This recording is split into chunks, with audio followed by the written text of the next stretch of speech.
Welcome to the People's Guild, where everyone is a member and dues are free. Each week we explore the Splinterland universe with guests from all across the mythical land of Praetoria. Join us on our journey as we discuss the evolution of the game, the strategy, the lore, and the exciting path that lies ahead. To support the People's Guild, make sure you subscribe, rate, and review wherever you get your podcasts, and also check us out on PeakD, YouTube, and Twitter.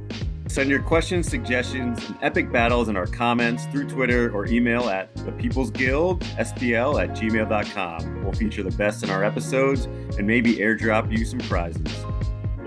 Thanks for tuning in and enjoy the show.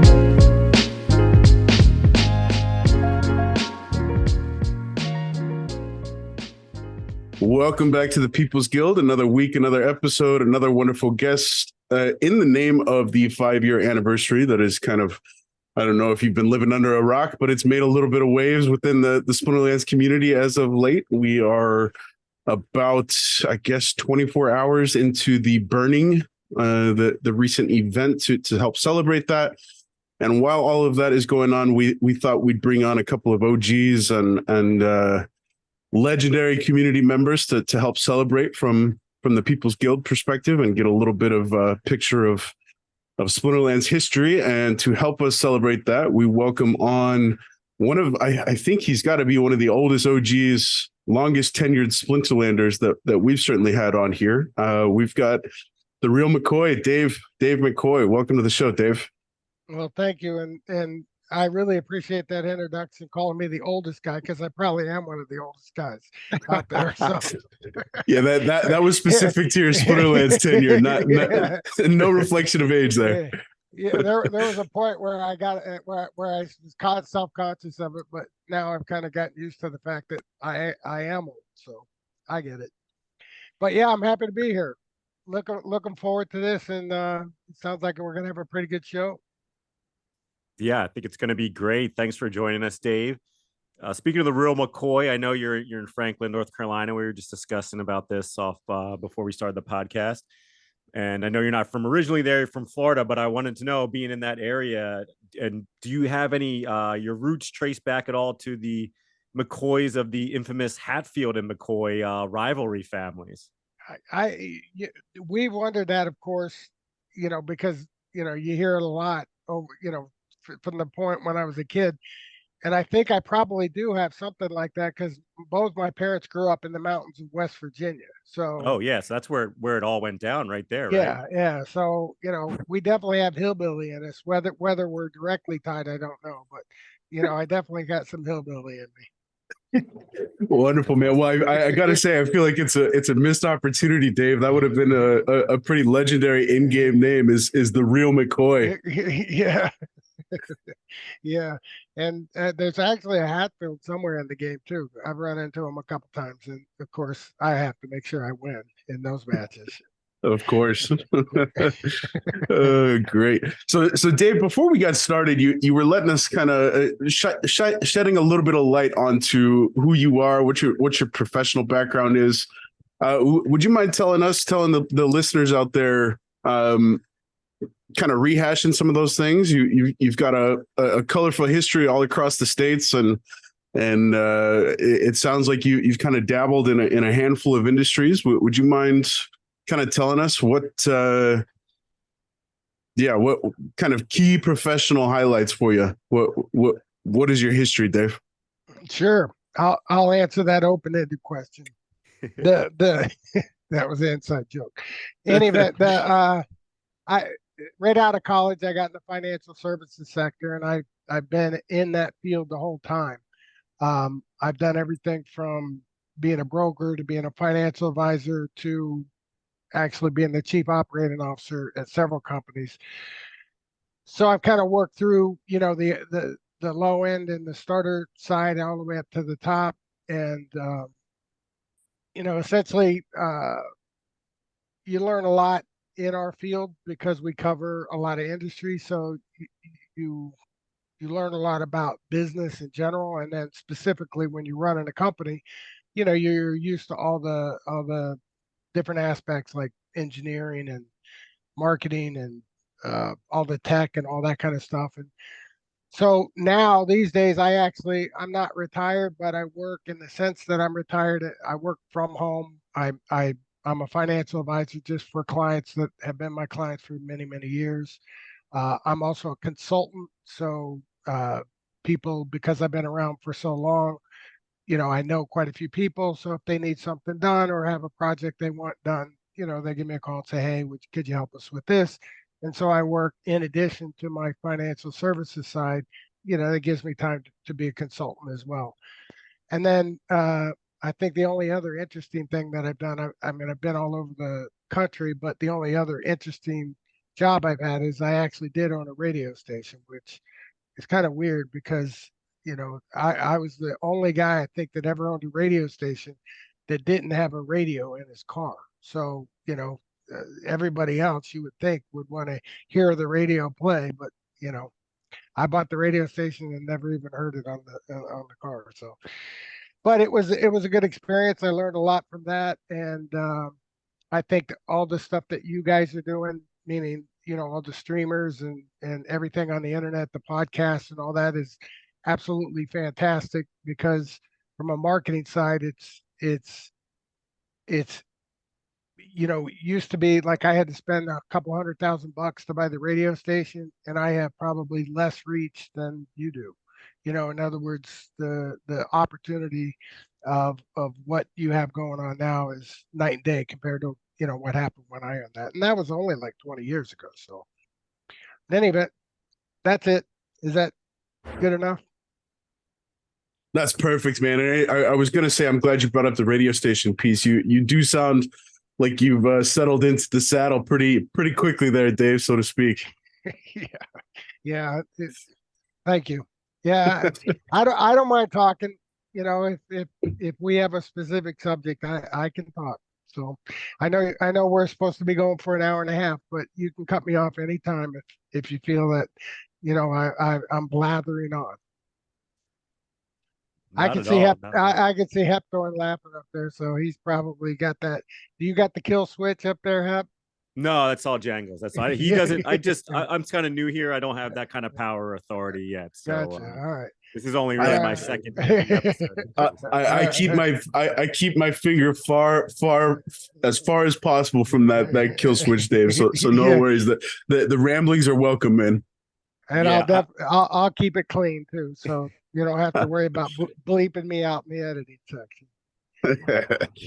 It's interesting that you mentioned the reach of AM radio, and I feel versus obviously the advent of Sirius radio and internet radio and kind of listen on demand has all happened in that last 20-year period.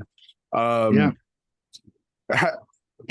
long did you own and operate that AM radio station, and when did you kind of see the writing on the wall that there wasn't necessarily a future in traditional AM radio? It was I owned it for 3 years, but it didn't take me long to figure out that I was going to have trouble because in the little town I was in, it was in Avon Park, Florida. There was 9 radio stations. One guy owned 8 of them. I owned the other. So, it didn't take me long to figure out that I was going to have issues. Like for instance, if I got the car dealer, for instance, to run ads, well, immediately after I got him, they had somebody, from one of their stations going over there and offering them a better deal. So, in other words, the competitive landscape was such that I didn't have a chance. I mean, maybe somebody with super deep pockets did, but a standard, person was not going to have an ability to compete. And on top of that, that was right at the time when podcasting was starting. I mean, it was there, but it wasn't that big of a deal. And we even put our station up on I forget how to put it. They would stream it. We plugged it into, I forget the name of, this is like 20 years ago, but in any event, it was one of those things where I tried a lot of different things, and I finally realized I was just going to have to give away the ads, and you can't make any business, you can't run a business like that. So I got lucky in the sense that I discovered relatively quick. It took me about a year to sell back the station. I ended up losing about $50,000, which was good considering I put about 200,000 into it. So the fact I got out 150, I felt lucky. So, it was a good experience. I learned a lot. I'll tell you one thing I learned is it's very hard to talk for an hour by yourself. So if you don't believe me, you should try. Do a show yourself. Hepthorn, if this is only your second show, you ought to do your third show. You do the whole show just by yourself and see how hard that is.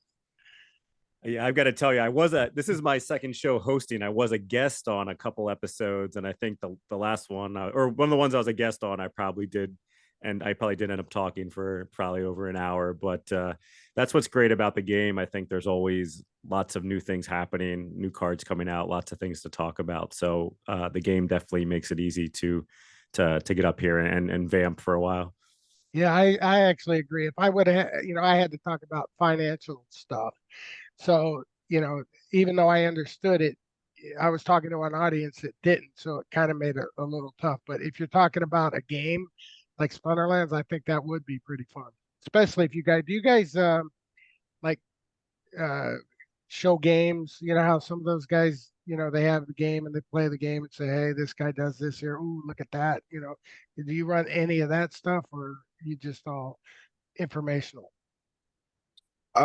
We did once upon a time. We ran a segment where we were trying, being audio only. That there's a different challenge to kind of conveying the battle and the strategy being exclusive of the video. So imagine you're an old school AM radio guy. It's like listening to a basketball game on 5-speed with no video context. It's challenging.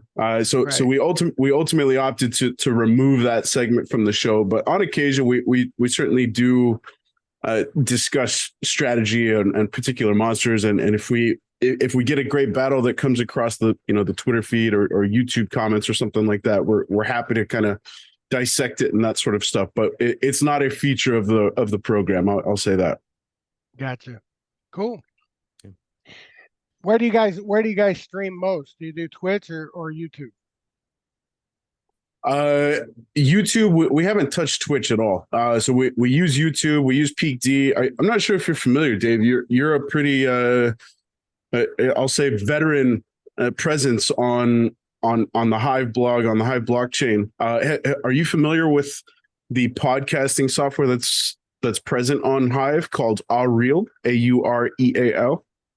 No, I'm not actually. Yeah, so it's relatively recent. I want to say within the last year, it's kind of started making waves, and in particular in the last 7, 8, 9 months. And they're currently in the process of kind of revamping the product and offering a more robust solution for folks like the People's Guild in terms of a kind of a full solution for podcasting needs. They've gone a little bit quiet as of late, but that doesn't mean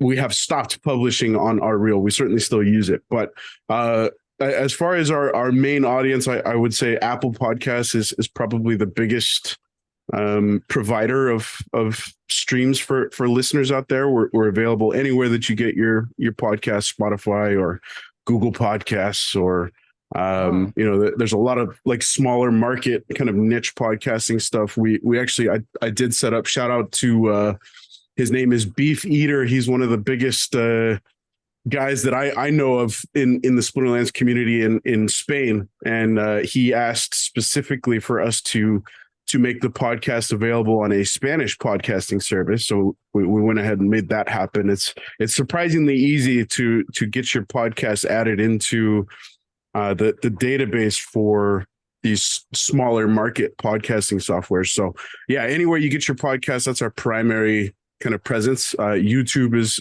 supplementary, but also available. And then Hive, of course. Cool. I don't have to speak Spanish, though, right? No, you don't. Okay. But you're welcome to, Dave. Yeah, I do. I know like 10 words, so as long as I can answer it in those 10 words, then we're good. That's awesome. So Dave, what brought you to being as you've been in the game for so long, it seems like you were probably on Steam before the game even got started.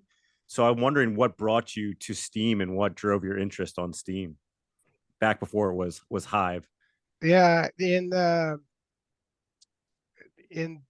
forget the year. I think it was 2018, 2018, no, 2017. The it was like the time between Thanksgiving and Christmas, and I was bored because in our business, that's when everybody kind of is like taking vacation. Nobody, who wants to talk to anybody in the financial space between Thanksgiving and Christmas. So there's not really a whole lot to do. I didn't have my, it's like didn't I heard about this thing called, cryptocurrency. So I went, Googled, you know, how do I get involved with cryptocurrency just to kind of learn about it, just again bored, and came across Steam, and they had one of those, join and blog and get paid for nothing, or get paid for your words and all that kind of stuff. And one thing that's pretty interesting about that is the first 30 days I did pretty well. In other words, I came on, I made friends pretty quick, wrote a few interesting blog posts, and I didn't realize how big or small it was at the time. I mean, to me, I thought it was really big, and that was it, at the end of the first month. That was the highest earnings that I had the whole time. Meaning, the first 30 days was the best because at that time, that was right when everybody was joining Steam, and I think it had shot up from like $3 or $4 a pop up to like $8 and a half a pop, and from there it went all the way down to like 20 cents. So the first 30 days, I mean, I thought I was going to make millions, extrapolating it out, and but I learned a lot in the process. I found out that the community was awesome. There's just a tremendous amount of dedicated people in the blockchain space that believe in what they're doing, and I was blown away by how many people do things for free, or for the community. I wouldn't say necessarily free, but they build all kinds of tools and spend their time making it better, and not necessarily doing it to get paid. Sometimes they do it just because they see a need and they say, geez, I want to get this done. And so obviously the Steam went to Hive, and we switched, the game switched from Steam to Hive. I just been around the whole time, ever since then. Yeah, I was So I don't looking know at if, your. Oh no, that's perfect, Dave. I was looking at your stats, and it looks like you're exactly spot on there. December 2017 is when your official Dave McCoy profile joined Hive, and we're celebrating 5 years in May with Splinterlands. I looked at your account, and you were there in May 2018. How was it that I'm familiar somewhat that Aggie was and Yaba were kind of a big presence as I believe witnesses on Steam. yeah, Go ahead. Aggie was at the time. Yaba wasn't at the time. When I first joined, Yaba actually ran Steambot Tracker, and Aggie was a witness, and they partnered up and built this game, or conceived the game. They actually didn't build it at the time we got started. And when we bought when there was just packs with cards, no stats, no game, no nothing. Just in fact, I'll still remember this day. There were people that were saying, "You guys are stupid. You're just buying pictures. You're just buying pictures. That's all you're doing. You're going to get screwed. Blah blah blah." Oops, sorry. I think I can say that, right? Yeah, you're right. It's all welcome. Cool. Bring it on. Yeah, all right. So Sprinkle in some of those Spanish bad words. I know too, Dave. Yeah. So any event, I bought back then, and we did everything. I mean, we in our Discord at the time we created our own market. I was one of the first guys that put bids and offers up because I understood how markets work.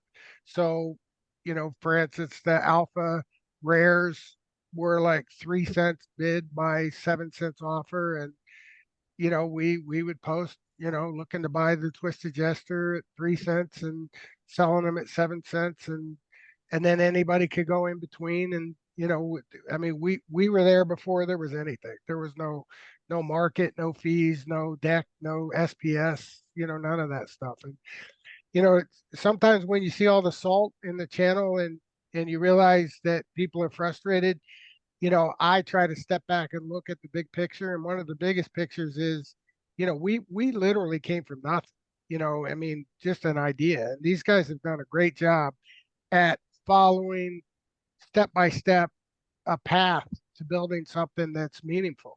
And yeah, they make mistakes, and everybody's going to, I mean, especially when it's never been done before. But the one thing that they've done a great job is they paid attention to feedback. In other words, if people say, hey, geez, this isn't good, or this isn't the way it should be, or if you have an idea, for instance, gold cards. When they first came out, there was no gold cards in packs. Gold cards was brought by the community. In fact, Aggie and Yabba didn't really even think gold cards were that big of a deal. But about halfway into Alpha, there was enough of us that were saying, why don't we have like something special like gold cards?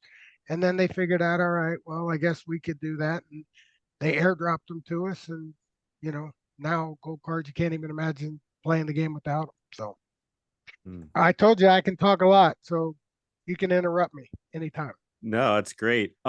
Just to take a step back though, I want to know, so when you first saw that they were selling the packs of cards, no stats, wanted to build this game, what was it that made you want to give it a try and want to get this involved with it to the point where you're helping to set up kind of the first market on Discord? There was a group of people that we hung out with. A lot of them are still there today, like BU, Mellow Fellow, Crypt Keeper 17. There's a whole bunch of guys that, we hung out with, Royal Eagles on the team. And, we did different things on Steam and supported each other's posts and, had like our own little community without having an official community. And BU actually had met Yaba at one of their Steam meetups. She lives in the same city as him, and there was like a meetup, and she met him and said he's like a super down to earth guy, and she liked him and thought he was a very sincere and all that kind of stuff. And so she told us about it, and so we bought some packs and just kept buying packs. And then when cards came out, I pretty much quit buying packs and I just started focusing on cards. So to me, because we had no game, we didn't even know what a tank was or what a range monster was, none of that stuff. We were betting on cards, and to this day, I'm still the biggest holder of Twisted Jesters, because to me that was just the coolest card at the time. So I bought a ton of them. I love it, man. I'm not sure if you know Splinterlands 101. Are you familiar with that show based out of Australia with Matt Clark, Boba Fett, Geo? I'm not familiar with the show, but I know those guys. Yes. Sure. So we've had each of them on over the last, I guess 6-7 months. And I now that I say that, I think you and Matt Clark, it's probably a race, photo finish to see who's the longest tenured. I'm gonna avoid that other adjective that called out your age a little bit earlier, but yeah. Matt is he's always been one of the top guys, and I'm super happy to let him be ahead of me. He's not as old as me, but he's definitely been a leader since the day he's been there. Probably the nicest guy in Splinterlands too. So. Great presence. Agreed. Yeah. But I was bringing that up, Dave, because Boba Fett had a really interesting kind of entrance story into Splinterlands. He like yourself was present on the Steam blockchain and using the platform as purely blogging. It was his primary kind of interaction and engagement with the blockchain, and he had all of this Steam.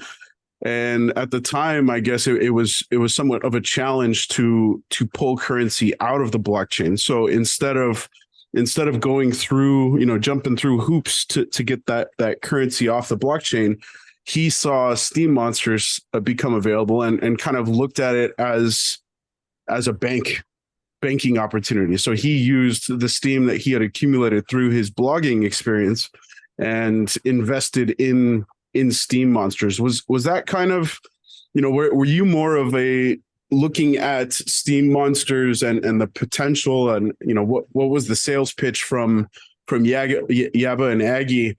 Were you keen to get invested into the game as a gamer, or were you just looking for a place to stick your Steam bucks, or what? How did that come about? What was your primary interest there? Yeah, I didn't answer it earlier, so I'm glad you re-asked it. I didn't particularly have an objective other than it was all play money to me. So I made money through blogging and, make a post, get paid on it, take that money and try to figure out what the best thing to do, and again, it was all monopoly money as far as I was concerned.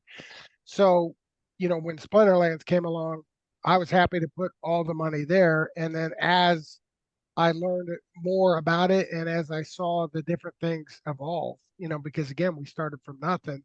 So, we did get a game and that game was pretty fun. And, we had a lot of people in our community that, like Jillian Pierce that's still here today. I'll never forget, a lot of them were like, oh, I'm never going to learn this, but we all learned it. We all worked together and learned the game. And it went from, it never really was an investment on my side, but it was more a place to dump any extra cash that I had. So if I had some extra money from blogging or I earned something on a post, like I wasn't going to take it out. Like I don't think I've ever taken any money out. So anything that I've ever made has always been recycled back into the game. So, and I'm still pretty much that way today. So the game didn't become a game until it actually started. And once it did start, then it was one of those things where it was pretty cool. I had never really played any of the, like you asked if I was a gamer, I was not a gamer. I mean, I played my game when to me, a gamer when I was growing up was either Monopoly as a kid, before the internet age, or Pong, where you had it like two little paddles and push the ball back and forth. And then by the time I got into college, we had the Atari football where you had little X's and O's on the screen and a little hand thing. And, that was the extent of my gaming experience. So I was pretty blown away when I saw, how the game worked and, how these range guys worked a certain way and what a snipe was, what a sneak was. And again, we didn't have all the rule sets that we had now, but we had enough back then that for somebody who didn't know what they were doing, it was pretty damn cool. So, I liked it. And then as a result, I hung out with people that liked it, and we just became a community that pretty much turned into Team Possible. So, and then of course there's been a lot added since then, but most of them are still there. So I'm not sure I answered it then again. So I'm not trying to duck you. Sometimes I just lose. That's what happens when you get old. You forget. No, I think that was great. Yeah. So do you want to talk about Team Possible and tell us how that kind of got started? Was that tell us what it was like when guilds were even first coming out in the game? When I joined the game, guilds were already around and established. So what was it kind of like the discussion in the community when guilds were first being implemented, and how did you guys kind of form Team Possible? We actually we had already worked together. We set up newbie games was one of them. We always had tried to help people. The group of people I'm talking about, Simply Mike, BU, Mellow Fellow, like I said, Crypt Keeper, Royal Eagle. There was a bunch of us, and we were always trying to help onboard new people into the blogging platform. So it was pretty natural when we all started playing Splinterlands that that we would also try to do the same thing there. And so we actually heard that guilds were coming, and it was pretty easy for us because we were already working together. And we just decided to. I came up with the name Team Possible. Just basically, we were always kind of the underdogs. We were never the guys with the big money, the big whales. We were all just everyday people, and now some people think of us as whales, but we're really not. We're like everybody else. We come and play, and $10 is a big deal, and $50 is a big deal, and we don't just take and say, "Ah, $5,000 is no problem." I mean, so essentially that's how Team Possible, started. We just essentially turned our communicative spot in Discord and just changed the name to Team Possible. And we were a guild before the guilds were even a thing. So um, that's why I think we've managed to stay around, because there is a good core group of people that kind of set a good tempo for everybody. Interesting. Excellent. I mean, you don't refer to yourself as a whale, but you've had one of the highest card collections since the beginning. Card power and number of cards. I feel like I was trying to look up some stats earlier. You're still pretty high up there between your two accounts, though. So, it seems like you maybe you don't consider yourself a whale, but I think I definitely, regardless of the means you came by it, you're still a whale to me, Dave.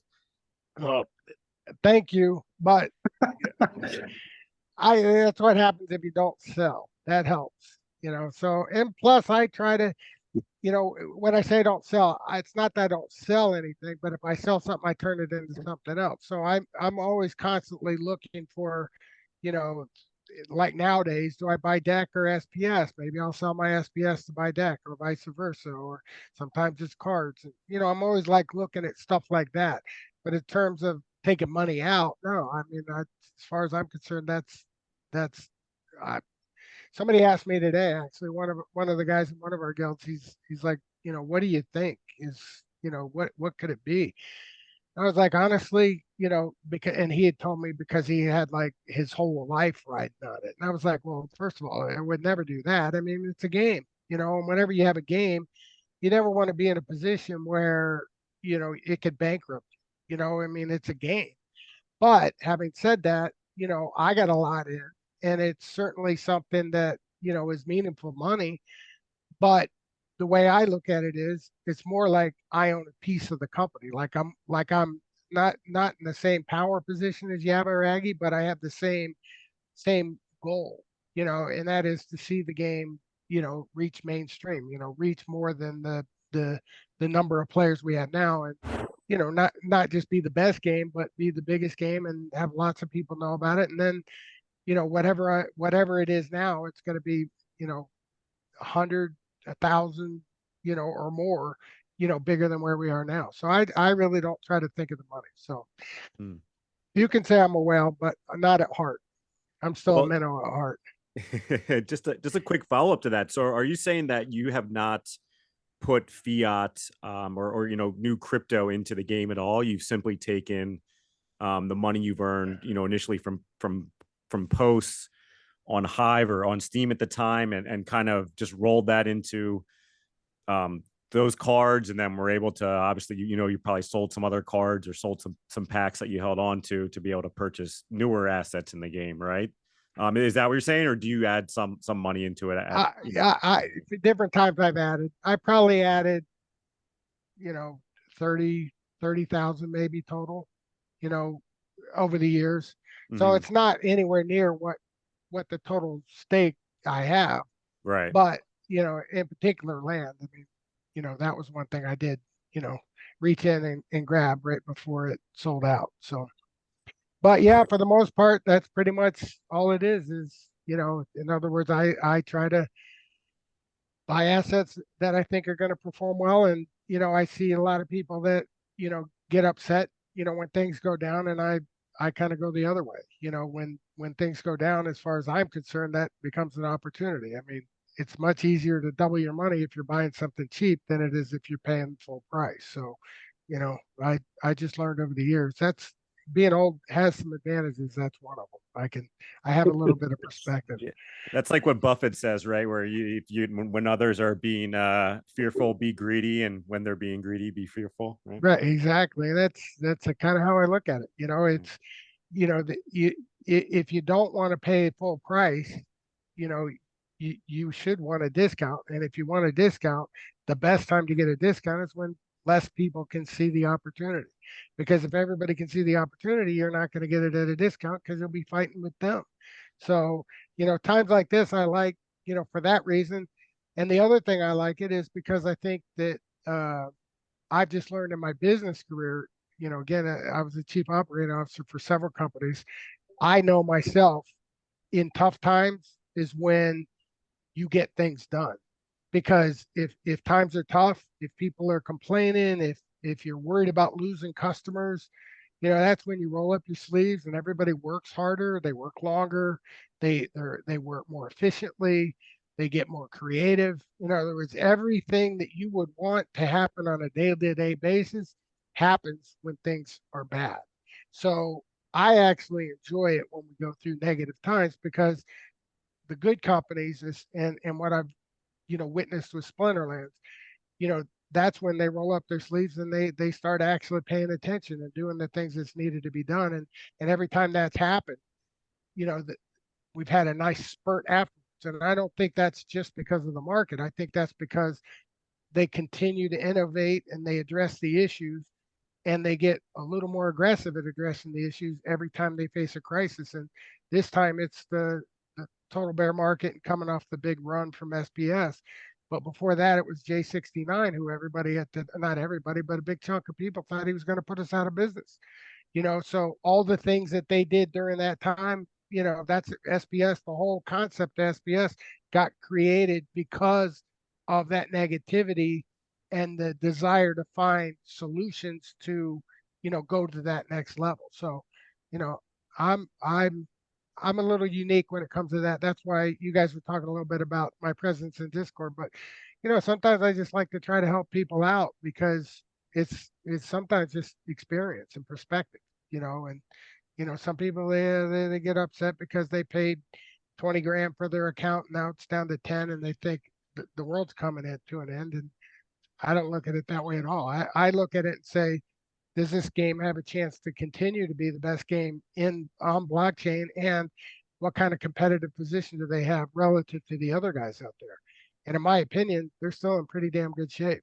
So, oh man, yeah, a lot to unpack there, Dave. That was a great answer. I'm curious. So we had Azricon on last week, and shout out to him for shedding a whole lot of light onto history unknown as far as my personal knowledge of the game and the ecosystem and the community, and kind of the shift from Steam to Hive. And I actually saw the discourse between you and Azricon this morning, or a few hours ago, I should say, mentioning that kind of it's a dangerous time for Splinterlands, and this is courtesy of Azricon, and we can't win by ourselves. We're 500 individuals. We can hold and make the game survive, but we can't make any money unless we get new money into the game. And you kind of responded to that with a resounding yes. I completely agree. So kind of looking at the full picture of the last 5 years, you call out the J6969 moment as kind of I guess a defining moment in time through Splinterland's history, and you reference that specifically to what we're going through now. Is your kind of goal and vision in response to J6969 versus the current climate, the current market that we're encountering at the moment? Has that changed? Is your perspective the same as it was, a handful of years ago with the J6969 stuff? It's a very similar situation in the sense that I use bad analogies. So, just so you know, be prepared. My analogies are how I think, and to me they're good analogies, but I've been told they're bad analogies. So please forgive me, and hopefully the audience, gets through it. But it's essentially, the way I look at it is, it's like getting punched in the stomach. And some people, they get punched in the stomach, they buckle under and fall on the ground and never get up and run away. Other people, they get punched in the stomach and they catch their breath and take their time and realize, you know what, I'm still here. I survived that. So you had a situation in J69 where the guy was the biggest holder in the game by far.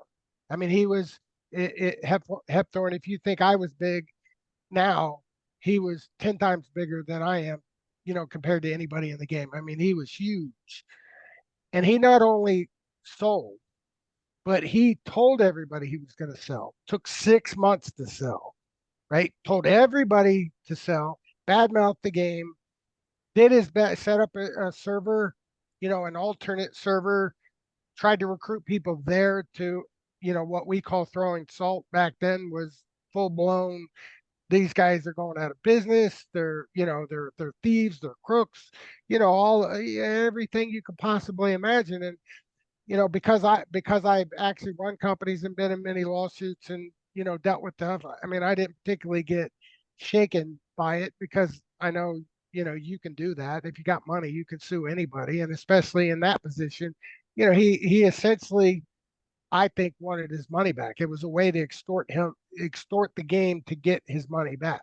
So he had all this money in. It was big. It was huge, and he wanted it out. So rather than just put it on the market and sell it, he tried to create a negative environment to scare the shit out of everybody, make the company think he was going to throw him out of business, and as a result, get them to settle with him to get him back, X amount of dollars. So it was pretty brutal. The company said no because they really didn't think they did anything wrong. And, they had a couple, emails where you could twist it to maybe make a point that maybe he promised them something. But, at the end of the day, you could kind of see through it if you had experience, but most people didn't. I mean, again, I'm 35 years in the financial services sector. So, and been in many suits with many attorneys and kind of understand how that works.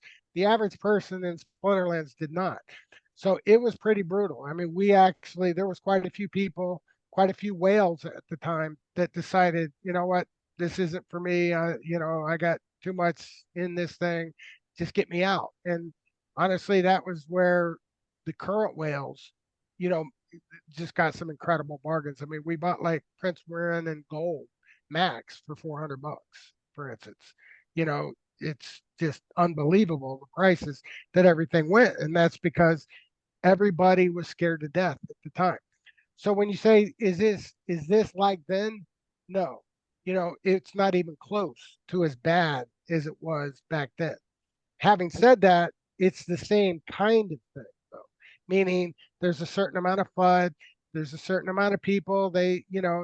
I've learned over my life that when people lose, they like to be grumpy, and sometimes they like to share their grumpiness with everybody. So, you know, even and sometimes they don't even own anything. They just want to come in and make other people miserable because that somehow makes it better. But, at the end of the day, it's kind of the same time frame, but it's nowhere near the magnitude. So, so yes and no. Yes, it's very similar in that if you were to look at a graph, this would be one of the dips. And this is probably the third one, that we've had. I remember there was a point when everybody was complaining. I mean, literally complaining because alphas, commons were going to go below a penny. And everybody was upset about that. Like today, you look at it and say, "Oh my God, how stupid are you? You should have been buying with everything you had." But at the time, people were complaining, that these things were just so massively overproduced, that nobody wants them and this game's going to die. So you kind of get used to all that. I try to help as many people as possible to at least put it in proper perspective. Obviously everybody's got their own objectives, and I don't want to see people put more than they should, or things like that. But I mean, at the end of the day, the thing that is similar is I look at it and I say, it's a pretty damn cool ecosystem that they have.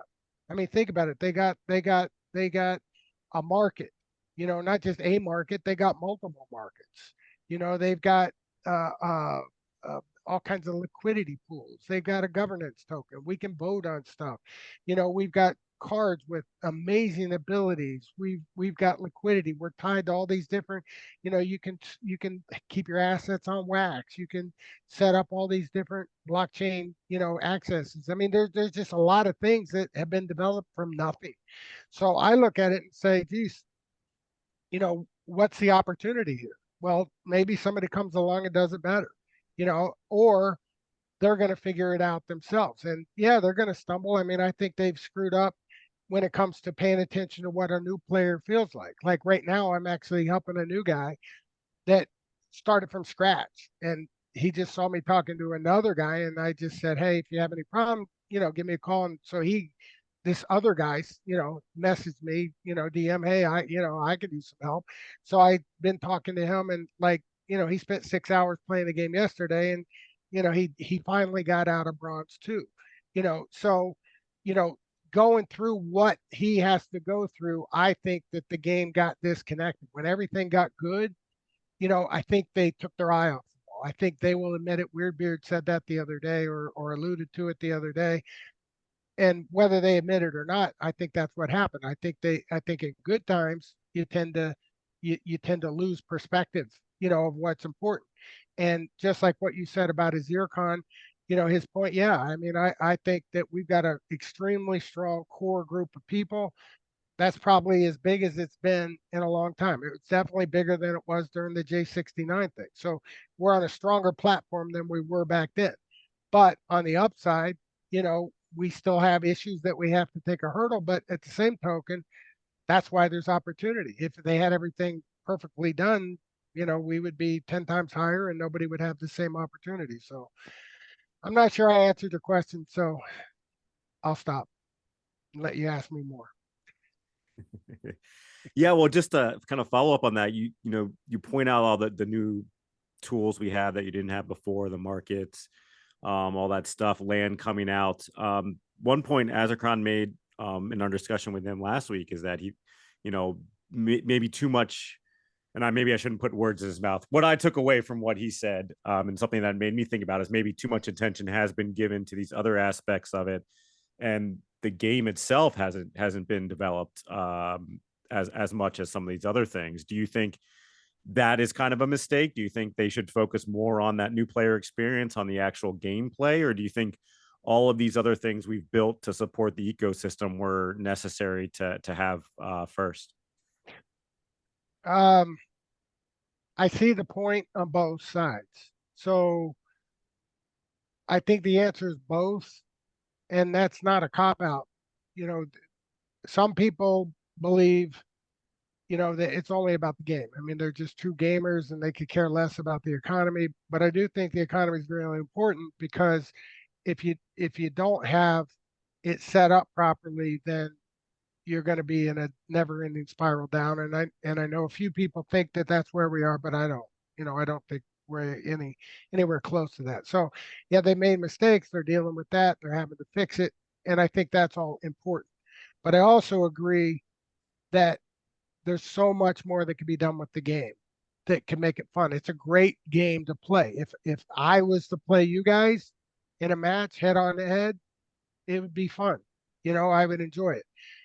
The way that it's devolved in sort of a bot fest, where, to get the ROI, to keep up with the next guy, everybody kind of has to bot, and if you play manually, you either got to have a heck of a lot of time and a lot of mental ability to do that, or you're just going to get tired and leave the game. So yeah, I think they've really missed an opportunity to grow in that area. So I would say, out of the 5 years, if you were to draw like a little timeline, of and here's a bad analogy, but the the economy and the tokenomics, so to speak, that like took a while to go. So maybe the first 2 years, not much was devoted to it. Maybe even the first three, and since then there's been a steady progression. So that's been going properly. Maybe not exactly what we wanted, but it's been focused on. It's been a high priority. The game itself was developed early on, and then it's kind of just sat there. So for the last couple of years, not much has really changed. Now they have started making tweaks. I would say in the past 6 months, they've kind of taken it seriously, and Matt in particular. In fact, I've said it before. It feels like Matt woke up. Like there was a period of time where, I don't think he was connected as much as he would want to be, or should be, given his expertise. And I think he's now on it. But yeah, I think they have a lot more room to go. And I think one thing that's really good is Weirdbeard's there, and I think Weirdbeard's going to push them to go into areas that they're not right now. For instance, new modes. We have the exact same game that we had when we first built the game, 4.5 years ago. So you know why not have a different way of playing? Why not add a couple extra cards, or a different way of picking your team, or things of that nature? So to me, those are things that all, variety helps to attract people. And it just got to a point where, yeah, I think they dropped the ball, but I also don't think it's the end of the world. I think they can pick it up and go forward. And I do think they need both. So whichever one was most important at any one time, I think they're both important going forward. Hmm. Yeah, that's interesting. Yeah, there's, seems like there's always a lot of talk about bots. And, the biggest thing now is that the bots are too good. I think people maybe put up with them. I know I maybe tolerated them a little bit more as someone who plays manually. Until recently, they've started to get too good. And I think the 3 rule sets certainly kind of help the bots out. But, kind of what's your perspective then on the bots kind of historically for the game? I mean, they've always been here, right? You talked about with J6969. I mean, he had a big bot farm, right? So, what have you seen about bots historically for the game the last 5 years, kind of how they've evolved, and what are your feelings on them? The uh, the I think bots are have been a problem for a long time. In the early days, they weren't much of a problem because they weren't very good. Mm. So they played matches, so they provided liquidity, so you could play, uh, and that was good. And other than that, they were kind of not a factor because they really weren't bad. I mean, they were no good, so you could beat them.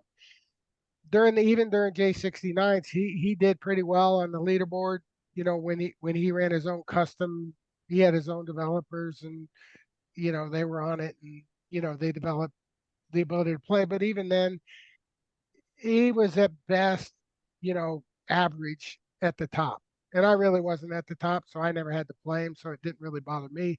But I know that people that did play him, guys like Jace, and Bizkitty, and some of those guys. I mean, those guys, they never had any problem with it. Where they really started to change is when SPS happened.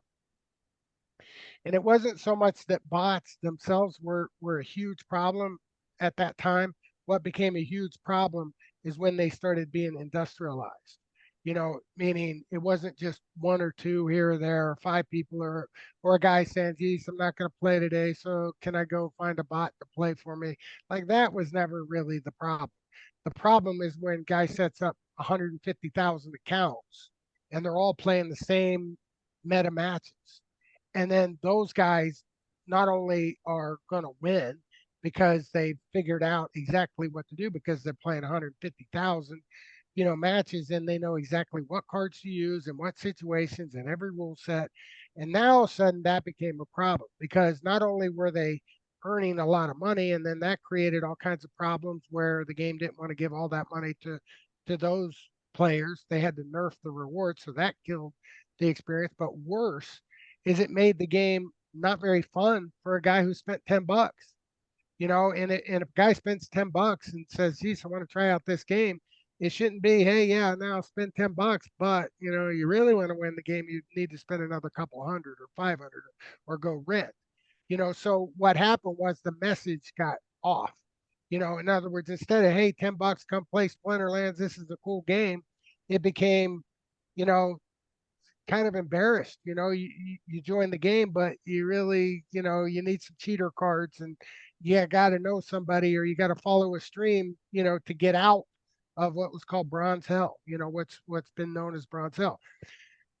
That actually has been something that me and a lot of people have been harping on for a couple of years now, subsequent to the J69. And like I said, it really started when SPS started taking off. So it's about 2 years, that these guys have really come in and screwed up, the new player experience.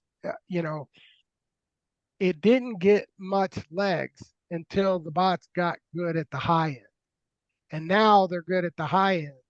So now everybody's paying attention to it. In other words, for a while, it was just, the guys that kind of have soft hearts, the minnows at heart, guys like me that, we hear the stories and we feel bad for the guys. But there's a lot of people that don't, they're not really that connected to that. And so they really did, so what? They put a nerf in for a bot. They're not making that much money. Don't worry about it because they're playing in champ, and so they don't really see the problem. But now all of a sudden they see the problem. When Xbot came in and Archmage came in, I mean, those guys are good. They built unbelievably good bots. So now 95% of the game, bots. So bots ranked, I'm talking about. So when you get into a situation like that, something had to be done. And I was surprised that, when that proposal came out to create a human versus human league, I was shocked that it got the support from some of the people that did support it. Like, I knew there was a group of people that, understood the bot problem. I just didn't realize as many people understood the bot problem at the high end. And you kind of saw that with that vote. If you go back through and look at that vote, you will see a lot of people that are champ players that voted to have, ranked play human versus human in the modern league. So did I answer that? It was great, man. And that you brought up a couple of really interesting points, and one being kind of the names that voted in approval for making the modern league a human experience. And I'm going to call this guy out as kind of a prime example, like Hepthorn here. Oscu Luina Kisa, he's part of the TNA guild. He's in our brawlers community. Shout out to Luina Kisa there. I think this kind of his experience exemplifies what a lot of folks who voted in approval for that, but in the same breath, employ something like an Xbot, something like an Archmage to run their account is, I just can't beat them. I cannot win. It's frustrating. And, I'm tired of losing. So I'm just going to bot my account and, maybe I'll manually play tournaments. I'll manually play brawls in hopes that something like this anti-bot measure is proposed and embraced by the community, and lo and behold, it was. So I'm curious, what is the future of the game going to look like when Modern League is officially human versus human? And I think we're still a few months away, but and I don't think it's coincidental. We've seen the market, take a significant nosedive the last 6 weeks since that proposal did pass. And I think folks are kind of clamoring to prepare for what that next era of Modern League looks like. But Dave, as part of the community, I'm going to butcher the name of your organization, but it's community leadership. Is that right? Eugene Poole and a handful of other guys. Yeah. I think it's community leader, but I'm not 100% sure either. Okay. Well, maybe I'm not going to butcher it then. But is that kind of the sentiment that you've been hearing, Dave? I'm sure, as kind of a representative of that board and, the face, the voice of the community leadership team, we'll call you guys that. Is that the sentiment that you've been hearing? Is folks, if you can't beat them, join them. But we're hoping for a brighter future where it's human versus human. Yeah, there's no doubt. It has become, and I got all the respect in the world for Matt Nagy. These guys have built an incredible situation. I got all the money that I've had in the beginning and whatever it's made, all still going forward. But the bots made it a farce. They made ranked play a farce. It's a good game when you play the game against humans, but when you're trying to compete for ROI against the bots, it isn't going to fly. They're too good. You reach a situation where it's not. Well, I say it's not fun because to me a game should be played by a human. Other people have argued, you know, well, it's fun just collecting the money. Just you know, you open up your account every day and see more money in there. Well, that's fun. Well, I'll give them that if that's what they define as fun, but I don't think that's sustainable. So, in my opinion, the human versus human is probably the most important vote that we've had, number one, and probably the best change we've had since we've added SPS into our system. And were you guys here pre-SPS, by the way? No. Okay, so the pre-SPS, we were like level 3, right? Post SPS, we were like level 15. We just shot past 10, and I mean it was unbelievable. We were used to deck being as low as 30% of peg to roughly 60 to 80% of peg, and it shot to 10x peg during SPS. So I mean when if you got here post that, it was a massive, massive, massive sea change. In my opinion, this is not as big as that, but it's the biggest thing since that. And the reason is because it's going to be in the terms of service. I know there's a lot of people that are in the ProBot camp, that, they feel that, geez, bots are going to find a way, they're going to find a solution. Well, yeah, I'm not saying that some people aren't going to find a way around it. Nothing's 100%. But all these services like ArcMage, XBot, those guys, they're not going to let you play in ranked. In other words, their services, they're not going to let play in ranked.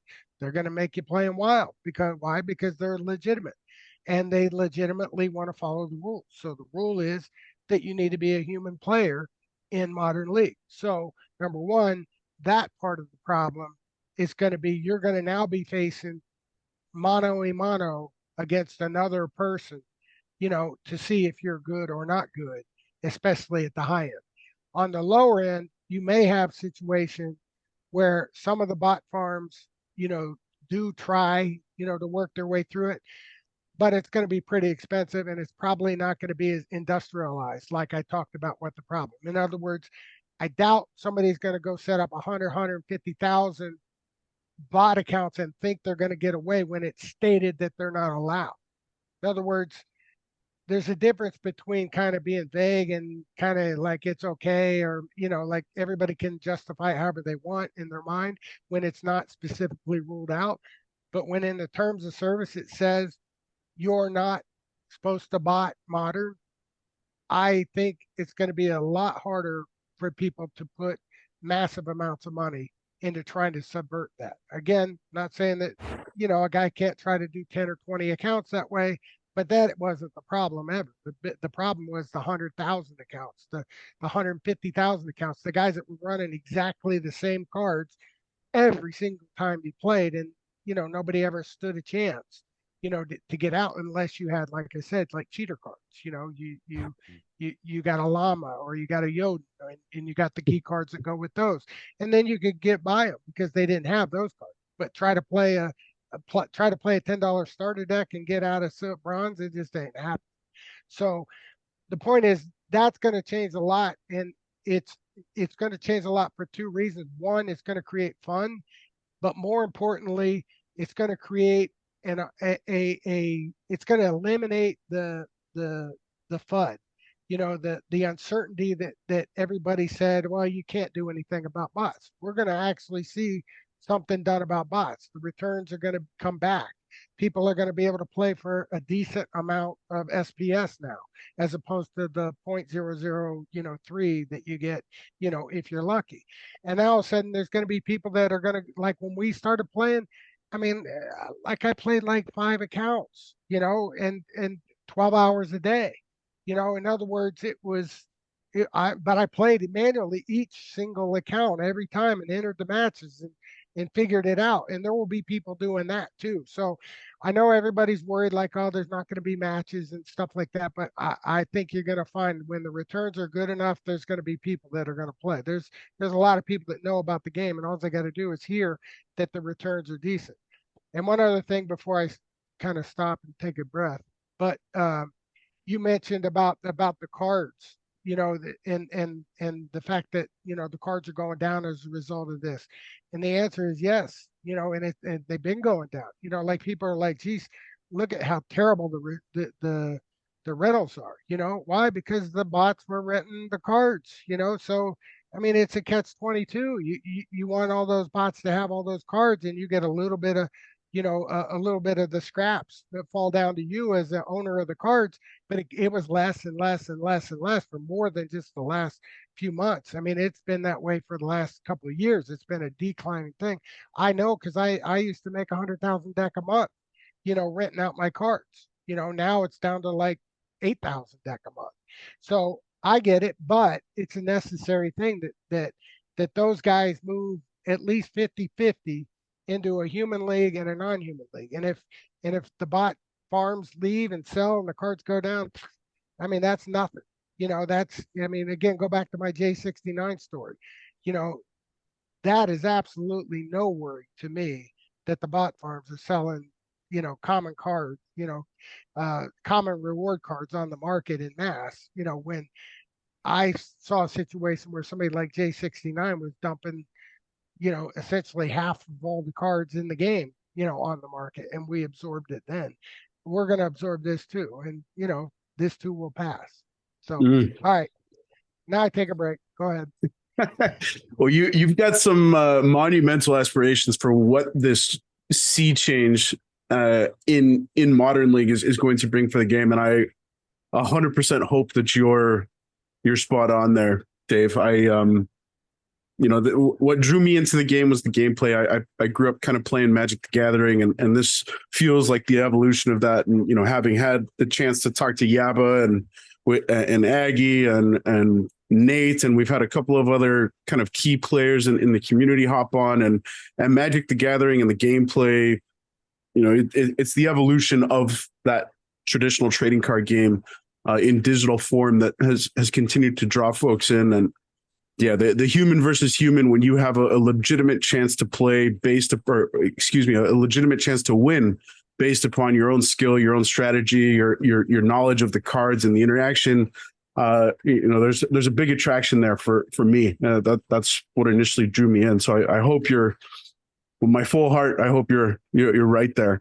I'm curious, Dave. So you guys are a couple months in on the community leadership team.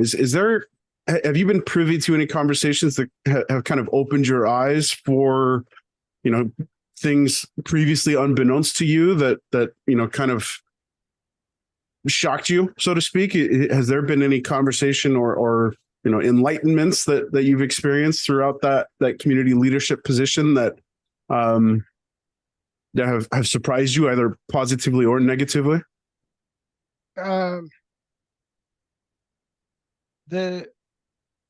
Not like privy to anything, like everything that I've experienced, that I would talk about would be like there's nothing hidden that I wouldn't talk about. Like there's no like secrets that have been revealed. And like, for instance, oh my God, I get to see their bank account and it's either 100 times bigger than I thought or a tenth what I thought. Nothing like that.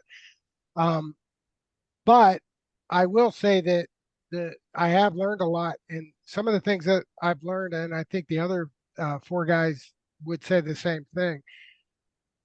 We're first, no, there was no rule book. Nobody said, hey, here's what you do. Here's how it works. here's what you can and can't do, and you can make proposals, and you're supposed to have X amount of conversations with people, and all the different things. I mean, there's absolutely nothing like that. We're essentially we came in, kind of in a controversial situation between, the Germans were, tainted by, several people were upset by the way the vote went, even though all three guys are absolutely unbelievable guys. There's some people that just aren't going to accept them. They're not going to give them the respect they deserve. And honestly, all three of them have done great. They've all cared. They've all rolled up their sleeves, and we had a couple issues that we talked about, and every single one, they were constructive. They weren't like yes men. They stuck up for the community as they saw it, or as they communicated with it.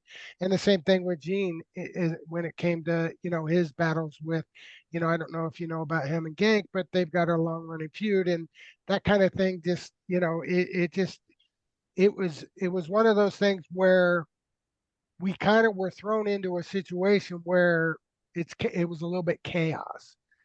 Having said that, number one, I think that the things that I learned about it is those guys were, I mean, I got a deep respect for all four of those guys. And I don't know if I would have had the same degree of respect if I hadn't had a chance to work with them during that particular time. So in other words, when we see like people bitching about stuff, we were there actually trying to solve problems. So that was a very good experience to see how they didn't just say to hell with it, I'm out of here, you guys suck, or the community sucks. No, they came in and they tried to make things proper. They tried to address the issues the way in which they needed to be addressed, and they tried to work for the community like what you would think our job was.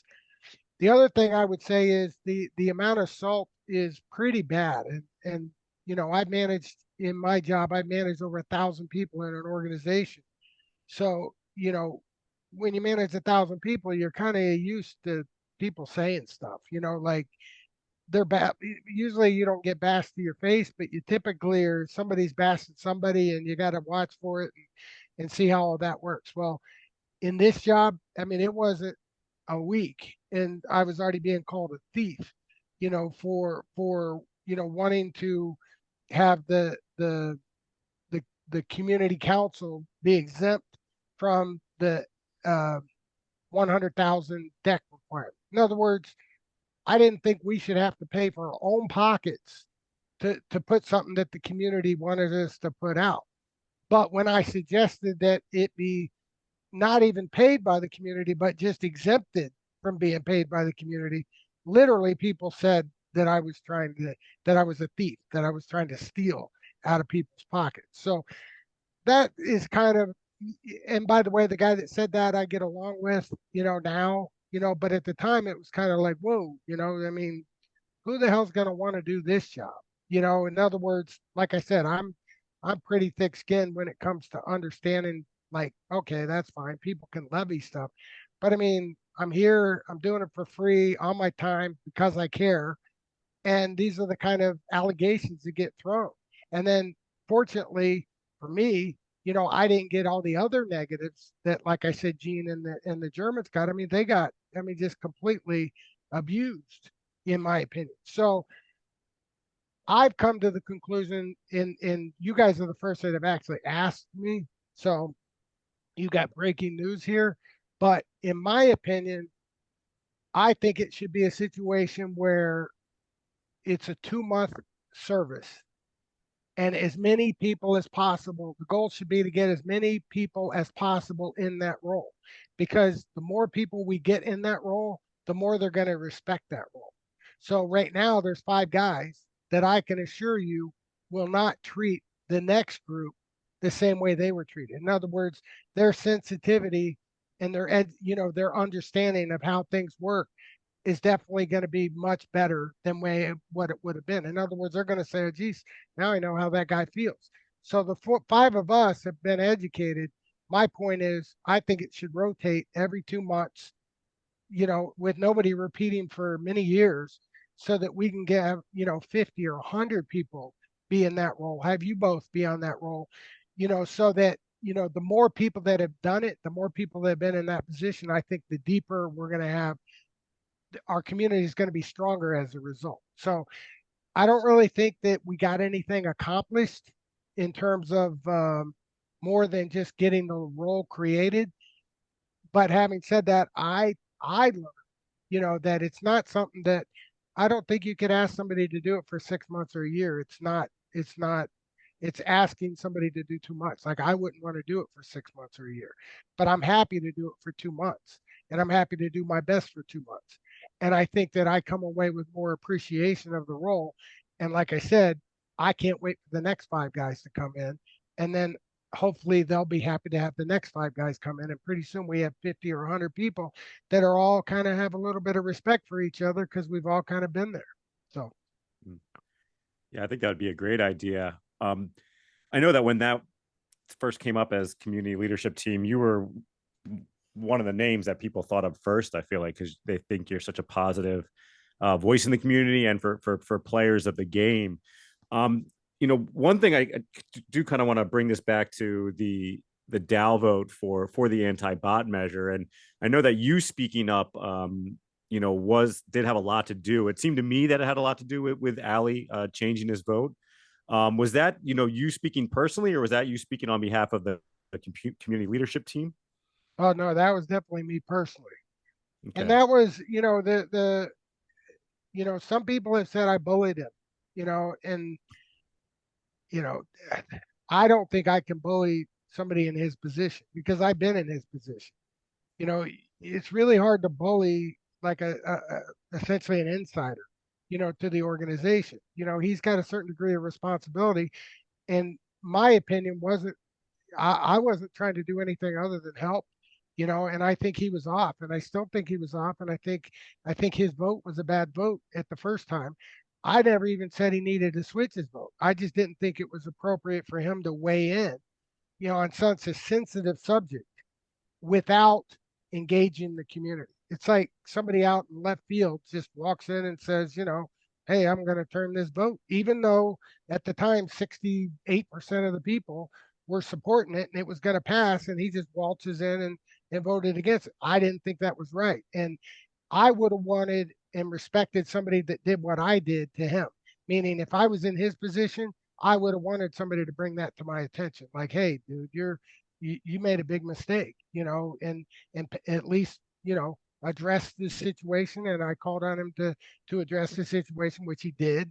And again, some people like, yeah, you bullied him, and honestly, I don't think I bullied him. He said I didn't bully him, but he may not want to say who would want to admit that they were bullied. But at the end of the day, I thought it was important enough to essentially, say what I said in the post. So I'm not, I'm not, I'm not, I'm not upset that I did it. In fact, I'm happy that I did it. But for the purpose of, again, I didn't, even if he was going to vote for it, that's fine. But he should have engaged us first and discussed it so that we at least saw it come and not switch it like day three into the vote when it's already passing. And, that to me wasn't good leadership. And again, he's the number three guy in the company. So that's where I had an issue.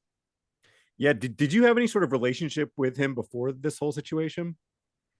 Only through, no, not pre-Splinterlands. When I was on the board, we had the vote on the SPS for the now I'm getting old. The SPS for the listings on the exchanges. So that didn't pass the first time, and that was right between, like, it didn't pass. I voted against it, and then we became community leaders, and then the discussion was brought up like within a week.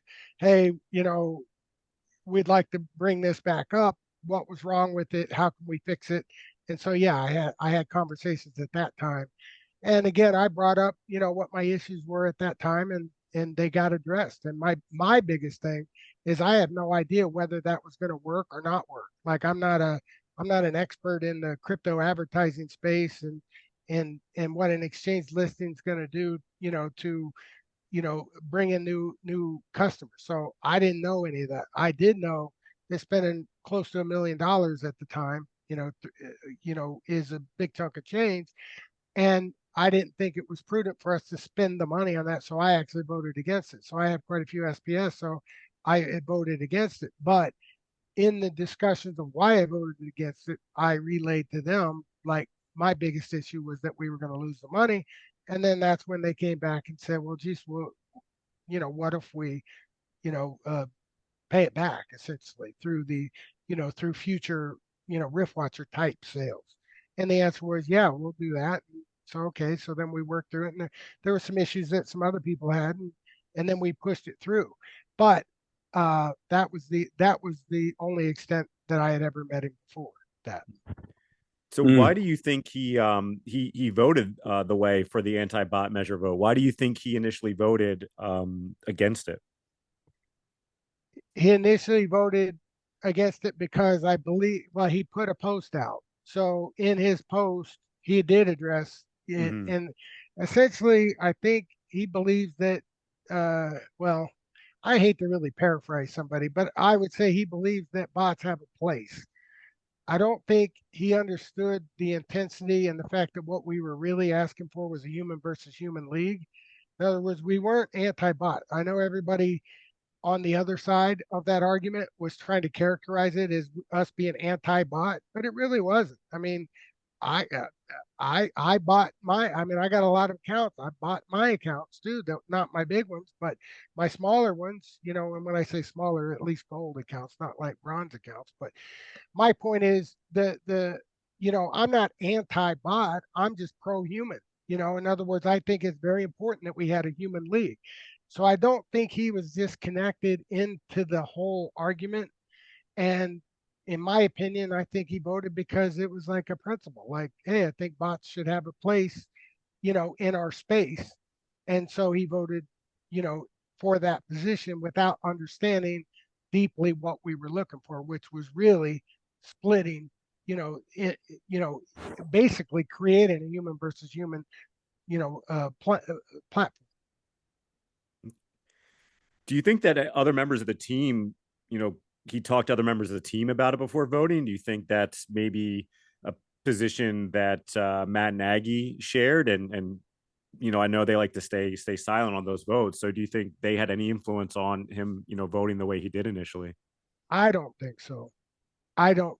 But there are people that do think so. So, honestly, how would we know that? It's. I don't think. I mean, Aggie and Yaba neither voted for it. Yaba actually said, hey, this is probably a good time to try. He put out several, messages. In fact, that same day that I went ballistic, and put the post out, Yaba had, put a message out saying, hey, I think it's time to try. I don't know if it'll work, but I think it's time to try.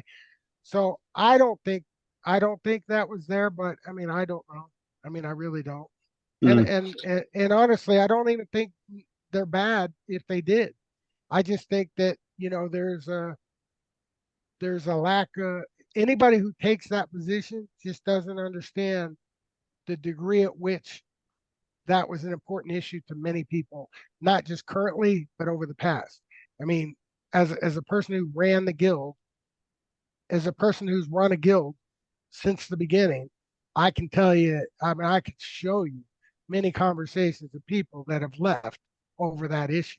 So I just don't think everybody fully understands the degree at which it was a sensitive subject. Yeah, I'm curious, David, and great question there, Hep, and it's triggered a couple of thoughts in my own mind. I've got the proposal pulled up here, infamous number 28. I think it'll go down as kind of a pivotal point in Splinterlands history looking forward, assuming we do get, we do achieve those aspirations that you were alluding to earlier, Dave.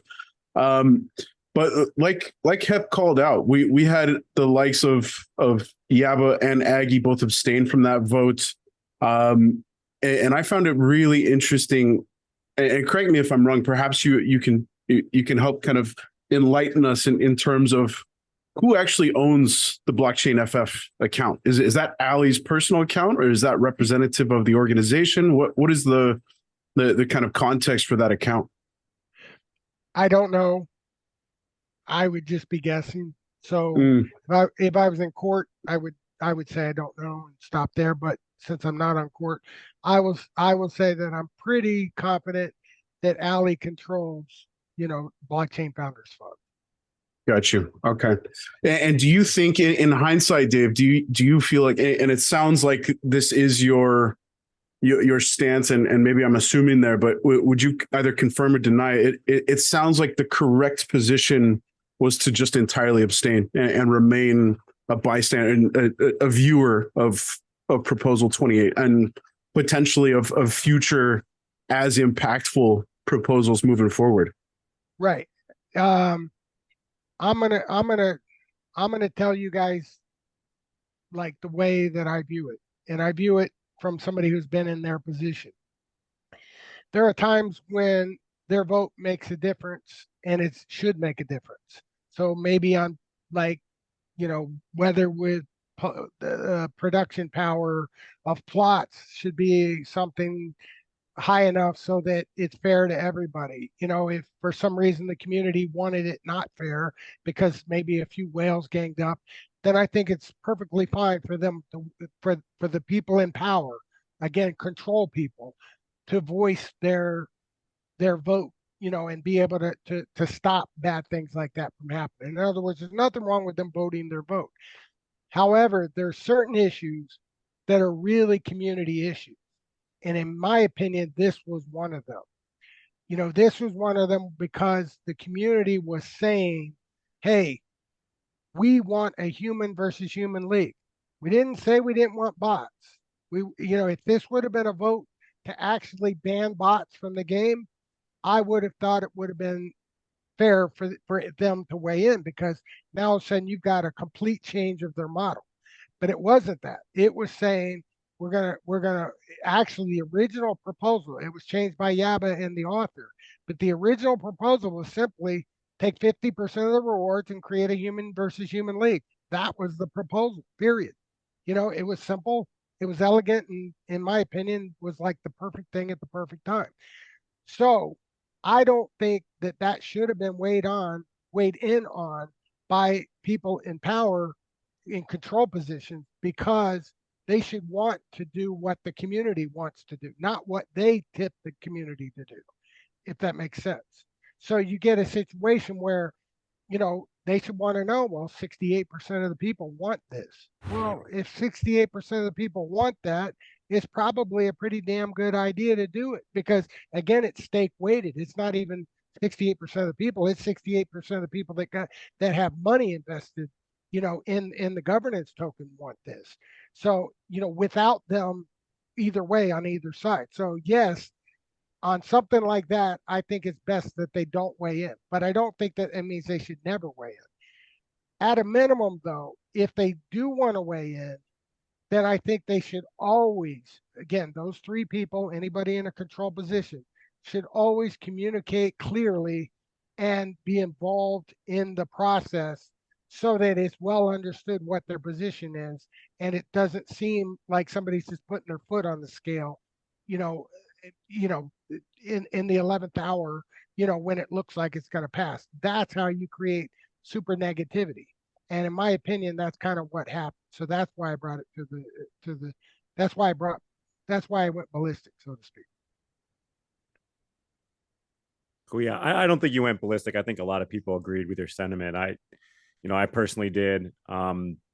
So I don't think you bullied anybody. And like you said, I don't think someone who's a player in the game, even a player with your esteem and the respect you have in the community, really has the ability to bully someone in his position. Like you said, he's sort of, third in the company technically, or however it's considered. So, I don't believe that you bullied him. I don't think you should lose any sleep over it.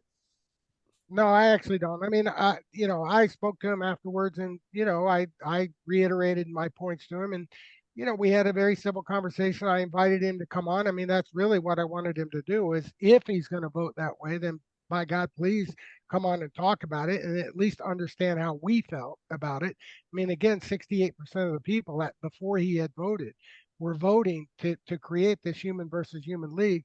And it was an extremely sensitive subject. So I definitely think anytime you're gonna wade in on that in a control position, you definitely got to get involved, because otherwise it kind of takes away, it becomes a blocking vote. And that was what I was trying to make a point. In other words, if you do this and you block something like that, you block the will of the community. The problem is everybody's going to start trying to block stuff. I mean, I got a lot of votes too. I could start trying to block stuff just because, because I didn't get my way, and I just don't think that was a positive way in which to govern, which is kind of what we do with SPS. I mean, we're essentially governing our system, and again, I was trying to help them.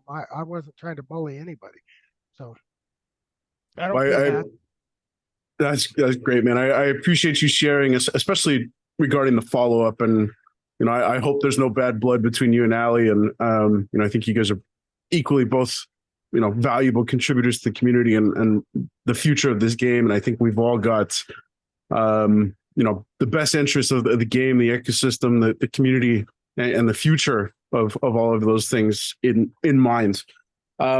With that kind of, can I say something on that? Oh, please. I agree. I mean, I think the guy's very professional in general. In other words, he's very plugged in. He's connected to lots of VCs, and he comes from a world that's way removed from where we are. So I'm not even blaming him for being disconnected. I'm not like saying there's some guy just sitting on his couch being lazy and not paying attention. In other words, I know he's got a lot of things going on. So my point was to essentially correct what I thought was a mistake, and not correct his vote, but correct his understanding of the situation so that he could make a more informed decision. But in terms of respect for the guy, I mean, he's got tons of credentials, well placed. A lot of people really like him. I know Yaba and Aggie, think highly of him, and a lot of people that have met him that that I talked to after that, told me, hey, the guy's really a good guy, and I believe it. So I just want to make sure I brought that up too. Like, I know some people think he's like, some evil guy that's trying to ruin our game. I don't think that at all. I mean, I think he wants to see us, not just $1, but $10 down the road. It's in his interest as well. Yeah, I'm glad that you shared that, Dave. I think something that always comes to mind when I hear this sort of stuff is we had a conversation with Yaba, and I've heard Yaba on numerous occasions outside of town hall allude to his love for the game and his very strong and kind of unwavering conviction for what he's building as a gamer, and in particular on in the Web3 space and on the blockchain. And why would Yaba and Aggie surround themselves and put themselves in a position for a number 3 guy to be going against the grain, so to speak, with the potential future of the game. So I'm glad that you shared that. I'm curious, Dave, we've seen some really significant changes. We were talking about it a little bit earlier. Tokenomics has really taken the front seat in terms of significant changes over the last year. But kind of on the down low, so to speak, is I think there's 3 areas that the game has really big opportunities to see changes moving forward. One being the tokenomics, one being the gameplay, and one that's kind of flown under the radar is tech modernization, right? And we've seen massive improvements on both tech modernization. We get updates from Investigator, and we've had PJ come on and talk about that stuff from time to time. And then obviously the tokenomics usually gets the spotlight. The gameplay, of course, has taken a little bit of a backseat. And I think, hopefully in the next 5, 6, 7 months, we start to see that shift a little bit. But with regards to some of the big changes we've seen in the last year, and especially since, I want to say late Q3, early Q4 last year, is governance voting. And it sounds like, we're at 30 something proposals now. We've had some pass, we've had some fail, we've had some that have kind of moved through the system pretty quietly. We've had some that have been very contentious, i.e. number 28. What do you see in terms of Splinterlands being a Web3 game operating on the blockchain? How powerful, how profound is governance voting, and what do you think the future for all of this stuff looks like, and what is the role that governance voting and the DAO voting is going to hold in that future? Well, I think it's huge. I mean, it's what separates us. Most companies do not communicate with their customers. They put out a game, they may test it with a few people in house or something and have a few focus groups, but most of them don't really, get immersed in what their users think and feel and want. This is completely flipping that completely around, and we're giving constant, almost 24-hour a day feedback, to the game, not just through the governance voting, but also through Discord and all the surveys and things like that they do. I mean, almost every employee spends time paying attention to what's going on. And to me, that's huge. And the fact that our DAO is so new, like you said, we've had 30 proposals. I mean, it's kind of like what I said about the community leader role. I mean, we don't even know, like, we're so new, we don't even know what we can do. So I think half the people don't understand, for instance, what's going to happen when SPS runs out, and all of a sudden, we don't have SPS anymore. What are we going to do then? Some people think about it and, constantly saying, hey, we got to try to get more SPS in the DAO, or more, DEC, or more Ethereum, or more something. And then other people are like, nah, that's siphoning enough money off the game. We don't want to do that. And so there's this massive sort of learning experience that we as a community are having literally as we speak. And to me, it's incredibly powerful, because it's kind of like everybody's learning together. Guys like Aziricon, I mean, he's got a lot of business experience. He's helping people to understand some of the things he knows. But at the same token, he's learning from other people other things. So everybody's kind of learning as we go.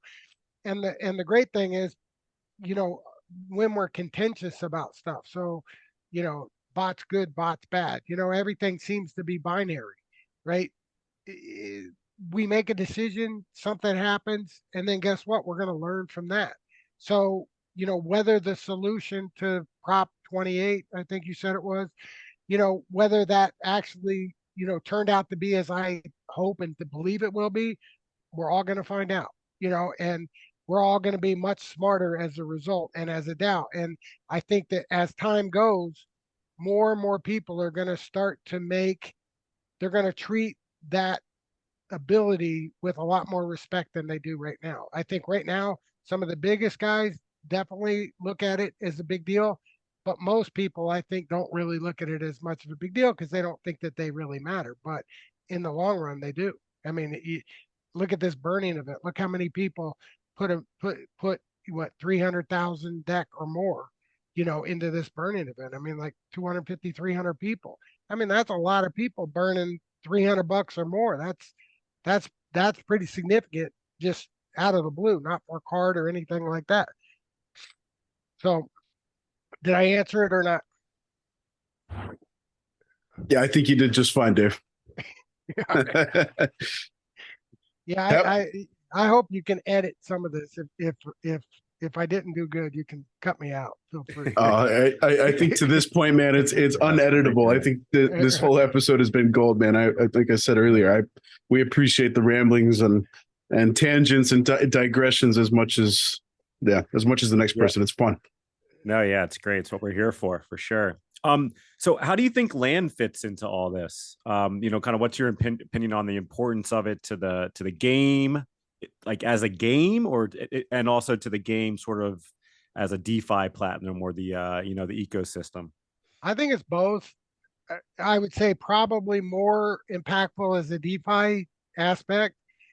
But when I was a kid, I played Monopoly. As I told you, if I that was, when I say I was a gamer, my best friend, he would have said, yeah, we played Monopoly all the time. I mean, that was what a gamer was back in those days. But to me, this is like a big kid's game of Monopoly. And to me, that's fun. I mean, when I played Monopoly, I tried to buy every property I could and build as many houses and hotels on it and collect rent and all that kind of stuff. And I look at this as the same thing. I mean, I'm going to try to get as many plots as I can and get as much best cards as I can and produce the best stuff that I can. And to me, it's going to be a little empire, that I'm trying to build. So I personally am probably going to enjoy this as a game every bit as much as I do playing the Splinterlands game. Mm-hmm. But I think the impactfulness to the ecosystem is going to be more powerful because the sheer size of the way it's been designed. In other words, the amount of deck that you're going to need, the way in which the cards are going to be used. I think it's going to really ripple through everything, and it's going to help rank play quite a bit too, because it's going to be taking a lot of the cards that were considered not rentable or not earning much in rent. And all of a sudden they're going to be a lot more scarce because there's going to be a lot of people putting the cards in the game. So yeah, you have a lot of those gold foils and old alpha beta cards. Looking through some of your accounts, you have a lot of them sort of in single BCX and not combined. So what's your plan? Are you going to combine some of those and stick them on land, or what are you kind of planning to do? All right. Well, see, normally I don't mind answering questions, but that's one that's like proprietary. Oh, man, you told us there was no restrictions, Dave. Yeah, I know. I'm a bit of a hoarder in real life, so I really, really, really have a hard time getting rid of anything. So for me to smush 16 cards, 16 gold cards into one gold card and a little higher value, man, that's tough. So I'm probably not gonna I'm not gonna level up any of my one BCXs. I'll probably, in fact, my strategy will be to take anything that's more than one and combine those. So, for instance, I got a lot of wood nymphs, for instance. So I got level 2s. I mean, like, well, the gold ones they start at level 4, but like I'll have 2 of them that make a level 5, and I'll maybe have 20 of those, and I'll have level 6s and level 8s, and because I have like 600 of them. That was one I bought a lot of. Like I said, I speculated on cards. So stuff like that, yeah, I'll max some of the ones that are more than one BCX because to me they're not pristine. But anything that's a one BCX, I'm pretty much going to keep. So I'll put them on my land. All right. Well, you say it's proprietary and then you share it, so I appreciate that, Dave. Well, I'm just hoping that you guys don't have a huge audience. So. Oh well, yeah. I think we found our first moment that's going to be edited out, Dave. Yeah, I'm gonna edit that out, right? Hey man, I'm curious. So we were chatting with AzureCon last week, and he is of the belief that land is actually going to see, at least in the early goings of lands, 5 to 10% kind of operate at max capacity, which to me, in my mind, I hadn't heard that figure. I hadn't heard that kind of forecast for what Praetoria is going to look like in the early days of lands. But that's such a huge disparity between total land versus land operating at max capacity. Is that kind of a number that you have heard through the grapevine? Is that something that you agree with? Where do you kind of see land in terms of operating at full capacity, at least in once we get 2.0? I think AZ is he's conservative. So for instance, when we picked the value of a single plot, me, him, and Matt Clark were just shooting the shit one day in map chat, and he said something like a plot's going to be $25, and I predicted I think it was $40, 35 or $40, and Matt Clark predicted like $60. And then we bet on it. Aggie's like, hey, why don't you guys bet on it? So we did, and we each put up like $20 or something like that. And Matt Clark won because it was between me and Matt Clark. In other words, AZ was way below us. I think he's going to be the same here. In other words, I don't think that we're going to be at 10% utilization. I do think it's not going to be 100%. My best guess is the smaller players, the guys with, let's say, 50 plots or less, are probably going to be pretty damn near 100%. And then anybody who's got massive amounts like AZ, that's got a region or Vugadis that's got like 4 regions, yeah, they may be, I doubt it, 10%, but my guess is probably 15 to 20%. So net, my guess is 30 to 40%, maybe even as high as 50%. Mm. That's a huge difference. Do you have, Dave, and what's your percentage going to be? I got about 2,100, and I'll have something on all my plots. Wow. Just out of curiosity, Dave, where in Praetoria are you? Where is the hillbilly stronghold? Where's it at? Where's West Virginia at? Yeah, I'm gonna look right now. We're all in I'm in Matt Clark's territory, which is Broken Lands, and I'm in 20, 25, and 26 and 24. Okay. So I have a little over two regions. So, but I'm kind of spread out in the sense that, like, I did 50-50 with one guy, so I have half of 24, and then I got 200 plots in one region and 100 here, and I never really, like, I'm not very organized, I guess would be a better way of putting it. Like, some people want everything perfectly lined up. I'm kind of just like throw it all. Like, as you looked at my account, I just got a lot of cards, and I don't even always look at them. Some of them are leveled, some of them aren't leveled, and I'm kind of the same way. But I do know I'm going to be successful in getting cards on every plot because I definitely have the deck that I need, and I'm not ashamed to put 1 BCX cards on my plots. So if I have to put 1 BCX cards on, I'm going to put 1 BCX cards on. I'm not going to let my land sit there and do nothing. So speaking of cards, am I right in saying that you were able to help design one of the Chaos Legion Legendary Summoners? Yes. Yeah. Can you tell us about that? Yeah, Possibilus, right? Okay, awesome. Yeah, can you kind of tell us about that whole process and how you got involved with that and what the process was like? Yeah, we won the auction. I think we were 4th or 5th. I think 4th in the pre-sale. So it was me, Mellow Fellow, and Paul TRX that we essentially joined forces and went for it, and we finished 4th. So we got the right to design one of them. And the way it works is the guy who finished 1st got to pick which one he wanted. Then the guy that finished 2nd got to pick what he wanted. So by the time it got to us, we had a choice of like water and death and life, I think. So we took water, and then it was an incredible experience in terms of how they do that. They asked us to come up with what we thought would be a cool card, like what were our thoughts.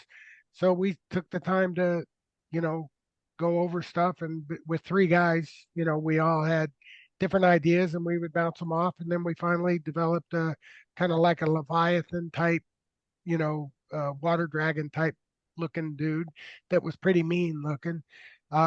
And so we submitted it and, told them what we liked about it. Let me just make sure my wife's not messaging me. And so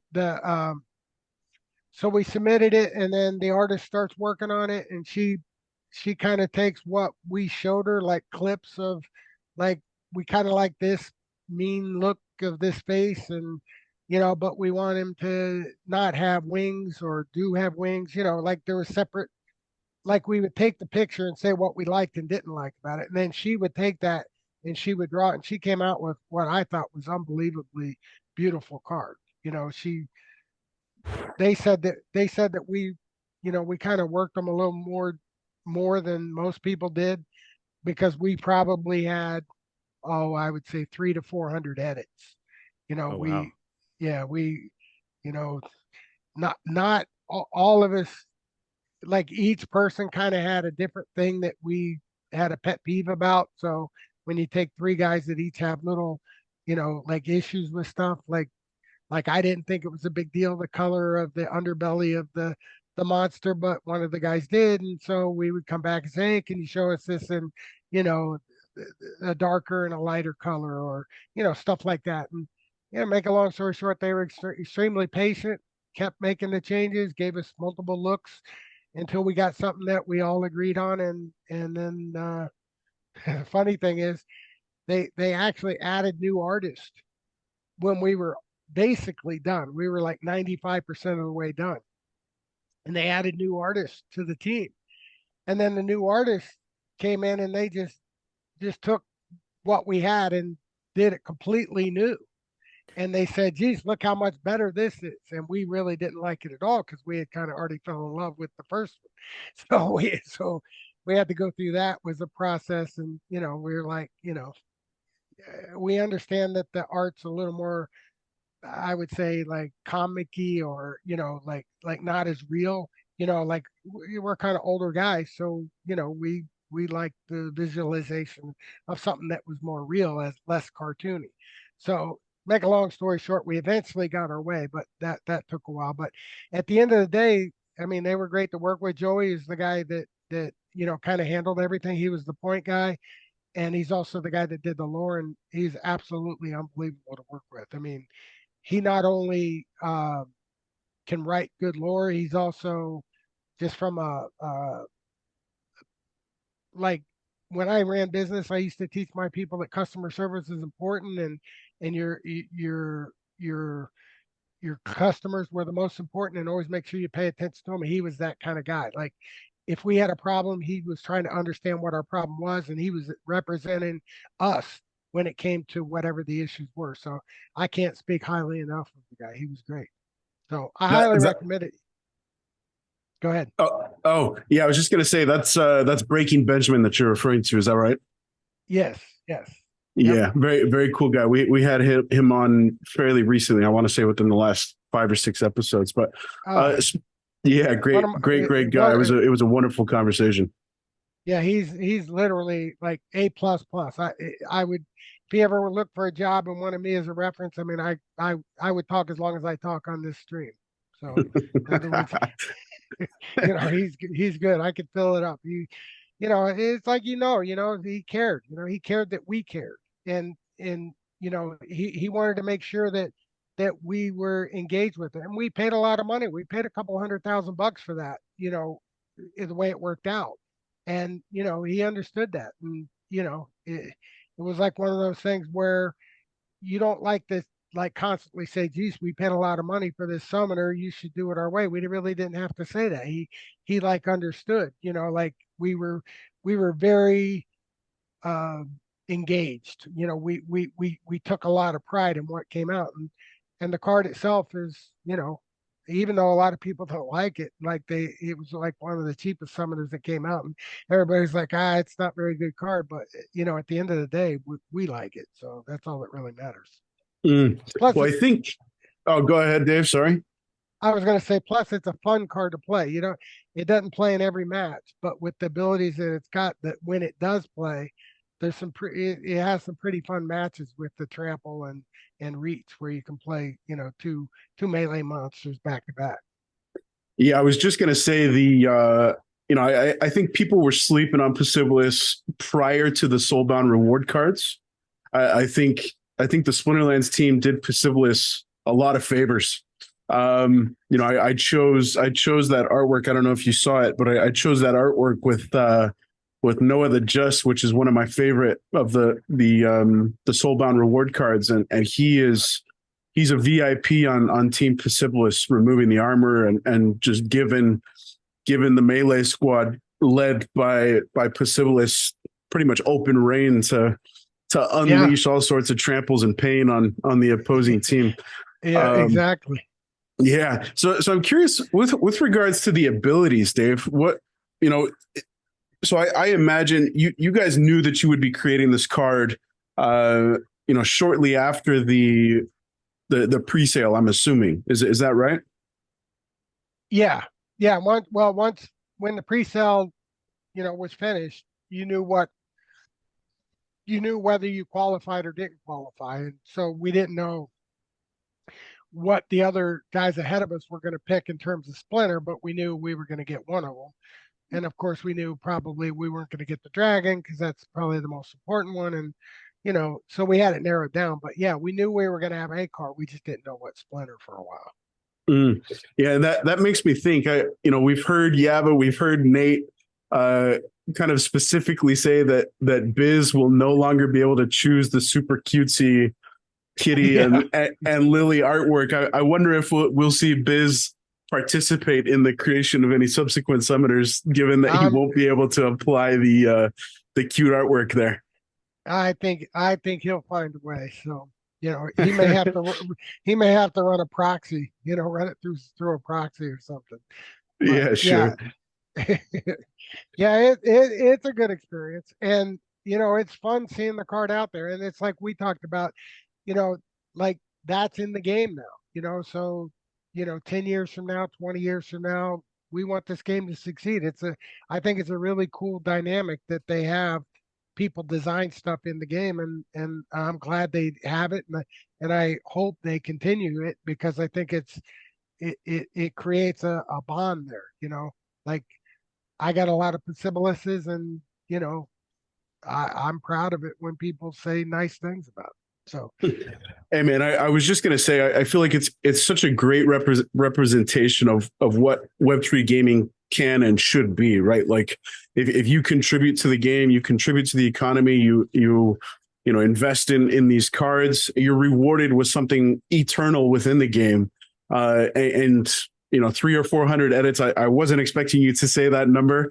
That's a big number, but I think it shows the devotion that you guys have to coming up with the best representation of what you guys feel like belongs in the game, and it's a lasting hallmark of Team Possible and the three of you guys kind of going in together to create this stuff. So it's very cool kind of trophy, so to speak, for y'all's contribution to the Chaos Legion set. I hope they continue it as well.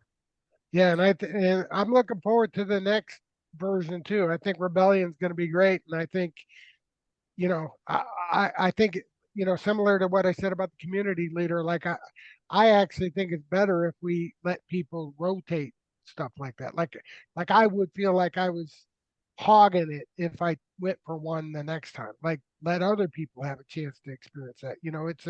It's a great feeling that like you said, to have something immortally in the game. For forever and ever. And now I want to see this game last longer than me. So hopefully I got at least 20-25 more years to go. Nice. That's Dave, that's I want. Well, we hope to have you around, Dave, as long as possible.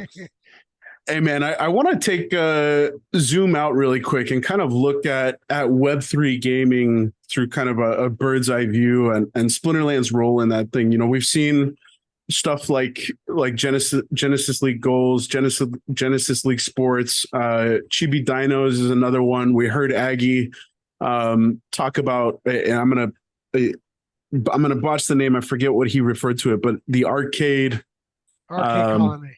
Arcade Colony, that's right. Do you suspect, and I'd love to kind of hear your forecast, Dave. What is Splinterland's role going to be in all of that? Do you expect SPS to be kind of instrumentally involved in the future of all that stuff? Do you expect Splinterlands to kind of take a back seat to all of these other games that are kind of coming down the pipeline?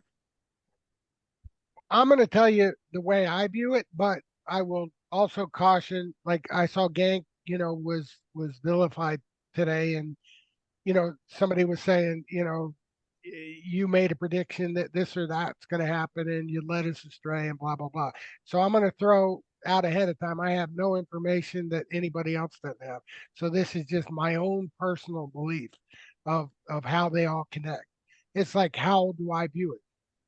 I think that it's incredibly good what they're doing because they're going to have three platforms to my knowledge. This is again how I view it based on piecing together, all the different things that everybody says. There's going to be the Splinterlands platform, which is sort of the the card game type game. Then they're going to have the sports platform, which is going to be GLX, and then they're going to have the other category, which is going to be Arcade Colony. I think that SPS, like SPS holders got airdropped to GLX, I believe the Arcade Colony token will also drop to the SPS. I don't know that, but I think that. In other words, just by the way they described it, it's kind of like they view it as three different platforms.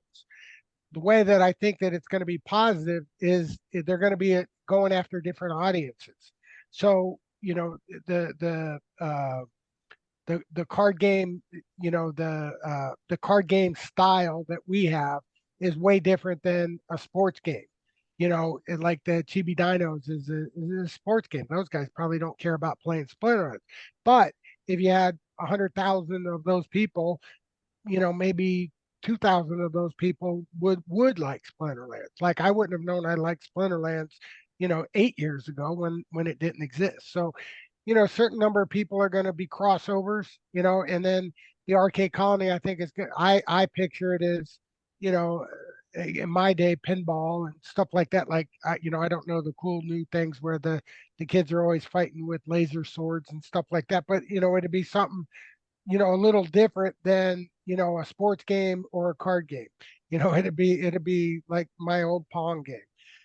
Like something, just completely different. But again, between the three, they're all going to be able to feed into each other because they're going to share one thing in common, that is the basic infrastructure. So for instance, liquidity pools and things like that. You'll be able to swap your GLX for SPS or your SPS for Arcade Colony token or the Arcade Colony token for more GLX. And as people get more accustomed to that's how that works, and as more people, more games come onto that platform, then I think you just get it. You get a sense of mass.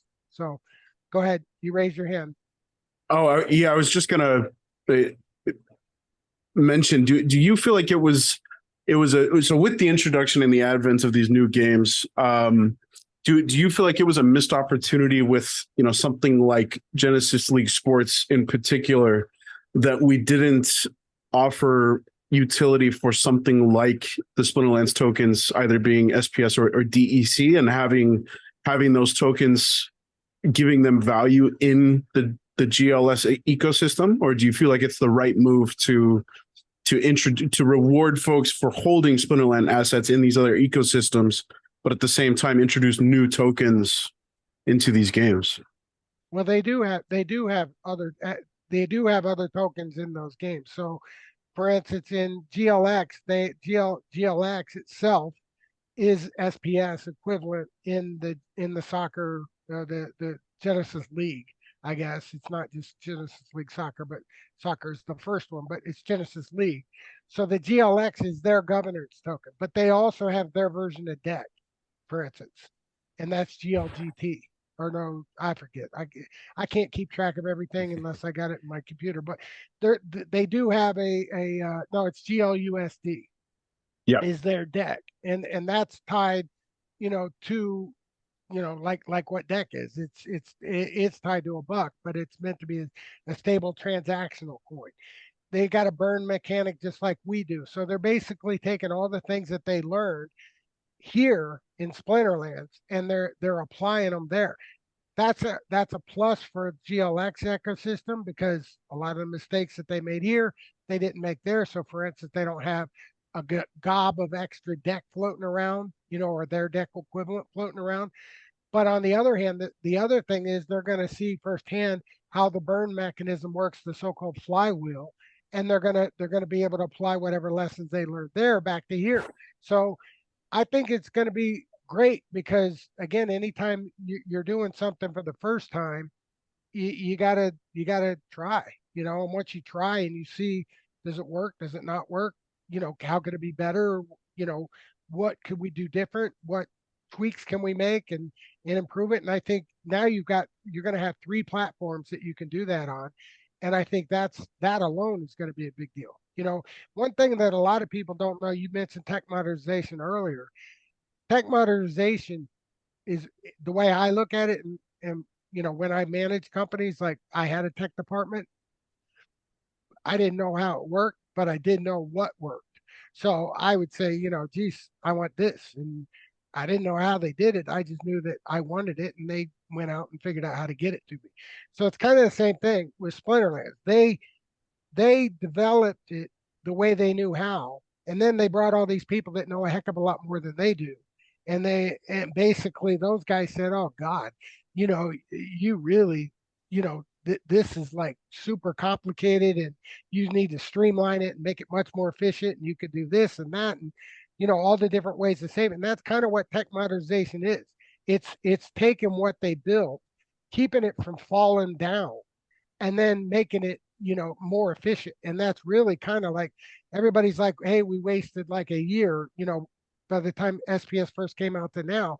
And maybe it looks like we lost a year, but a lot of that year that we lost was really fixing that to be able to go to that next level, to be able to put out a GLX, an arcade colony, and all that. So we don't see any benefits of that just yet, but I believe it's coming.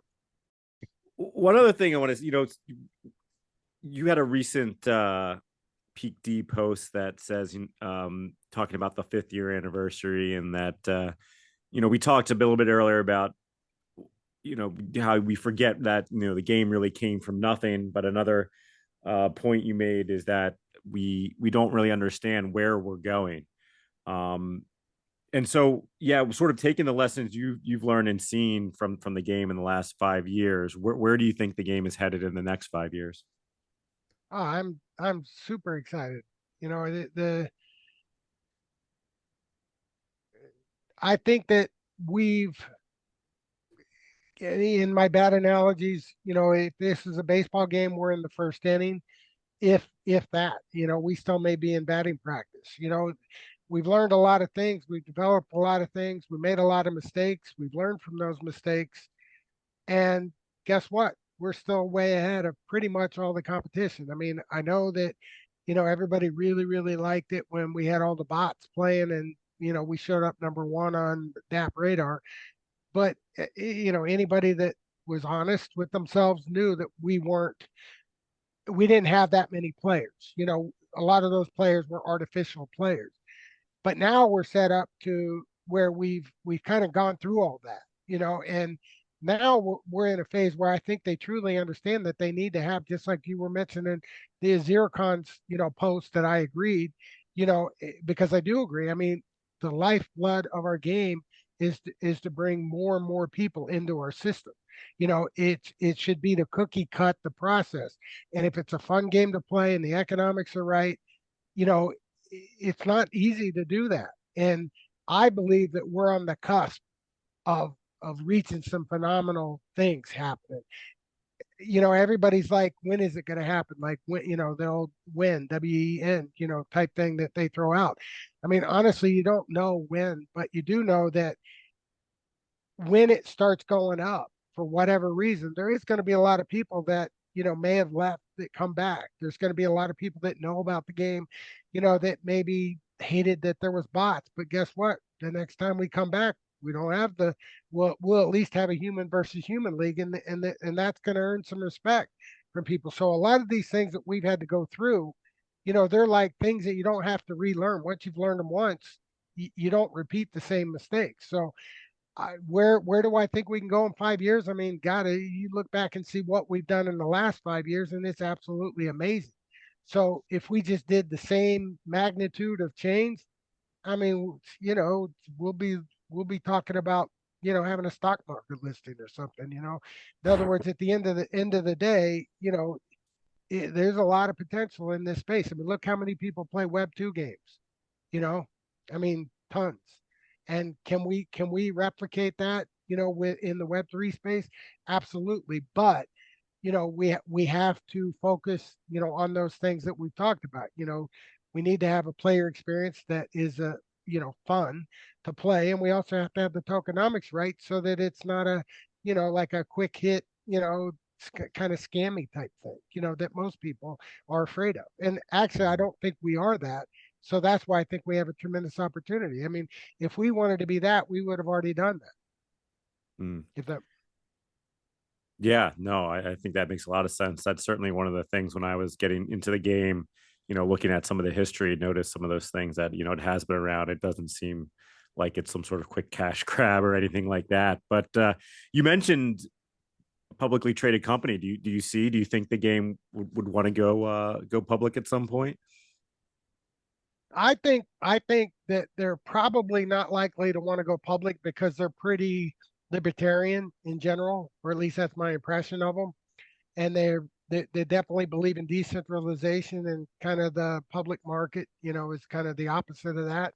So I don't really see a stock listing, but I could see they get offered to be bought by public companies, and there will lie in, how much is the offer. Yeah. I mean, they get offered $2 billion. Who would blame them, for wanting to sell? So, I mean, you got a lot of things that can happen, so you can't really rule anything like that out. But I don't think organically they would go for a public listing, because I don't think they need to. I think they definitely believe in decentralization. They definitely believe that if they keep their head down and do what they need to do, that they're just going to continue to grow. And I believe that. Yeah, great stuff, Dave. I hope you're right. A $2 billion offer, just number out of thin air, I think would just speak volumes to what Splinterlands has done as kind of a trailblazer on in the Web3 gaming space. Do you expect, obviously I think you have big aspirations for the game, as do, a lot of the folks that we've had on the podcast, Hepthorn and myself included. What is the role you think Splinterlands holds for the future of Web3? We've heard, I think it was around the announcement of Splinterlands validator nodes that we heard Yava first kind of bat around the idea of Splinterlands as a service. And we've kind of seen that idea begin to bear fruit with the things like Arcade Colony. GLG GLS is kind of an offshoot of that as well. Do you kind of see the future of Splinterlands, the company, Steam Monsters, being more as a consulting service, as Splinterlands as a service, and offering kind of blueprints for blockchain gaming for other aspiring gaming companies on the blockchain? I think that they understand that they have learned, they have capitalized knowledge, and they can monetize that, and they can also use it to build their position relative to competition. And I think they're choosing to do the latter. I think that at this point they're not really interested in, somebody paying them, $500,000 to get their platform. I mean, maybe they are, I don't know, but I don't get that impression. I get the impression that what they're really trying to do is they're trying to leverage their knowledge, and they're trying to say to all these people, hey, you guys know how to make a game, right? But you have no idea how to put it on the blockchain, how to set up your tokenomics, how to connect it to the people that are going to purchase it and be involved, and how to set up your white paper, and blah, blah, blah, all the different things that they've learned how to do. And I think that what their kind of their plan is they want to become a hub. They want to be the place that is thought of like, hey, yeah, I want to turn my Web 2 game into a Web 3 game. Let me go talk to these guys at, I think it's Invenium, or yeah, I always get confused exactly the name of the business because there's a lot of those Iniums. But at the end of the day, I think that what they're really doing is they're taking their expertise and they're leveraging it. And I think the purpose of why they're leveraging it is they want to build our ecosystem, and how do I think that affects the Splinterlands people? Because I think while we're only one of the three platforms, we're the most mature and the one that they certainly make sure that we get, the respect we deserve. Meaning they always seem to, understand that, hey, the Splinterlands guys made all this possible. So for instance, you guys need to airdrop them some tokens. You need to get, let's say 10% of your tokens out trading. Who gets them? Maybe it could be Yabba and Aggie taking them all, but they've kind of understood that, if Yabba and Aggie take it all, then that's going to kind of look pretty crappy to, all the guys that have stuck with them for the last 5 years.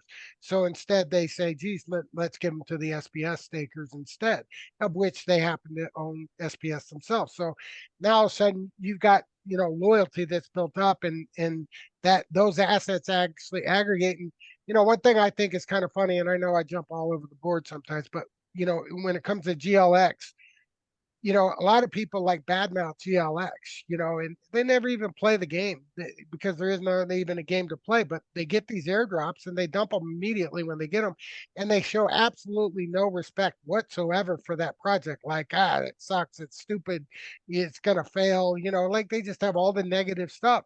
And I always think to myself, like, guys, I mean, do you realize that it's kind of like we're all one big family? And even if that's not your favorite child, you still want to see that child grow up and be successful because it's going to help the whole family, So maybe your airdrops that you're going to sell could be worth 2 or 3 times as much if you gave it a little respect. And again, I'm not saying that people aren't, I mean, obviously I think everybody should be allowed to do whatever they want with their assets. I'm talking about more the kind of the attitude, like GLS is part of our ecosystem.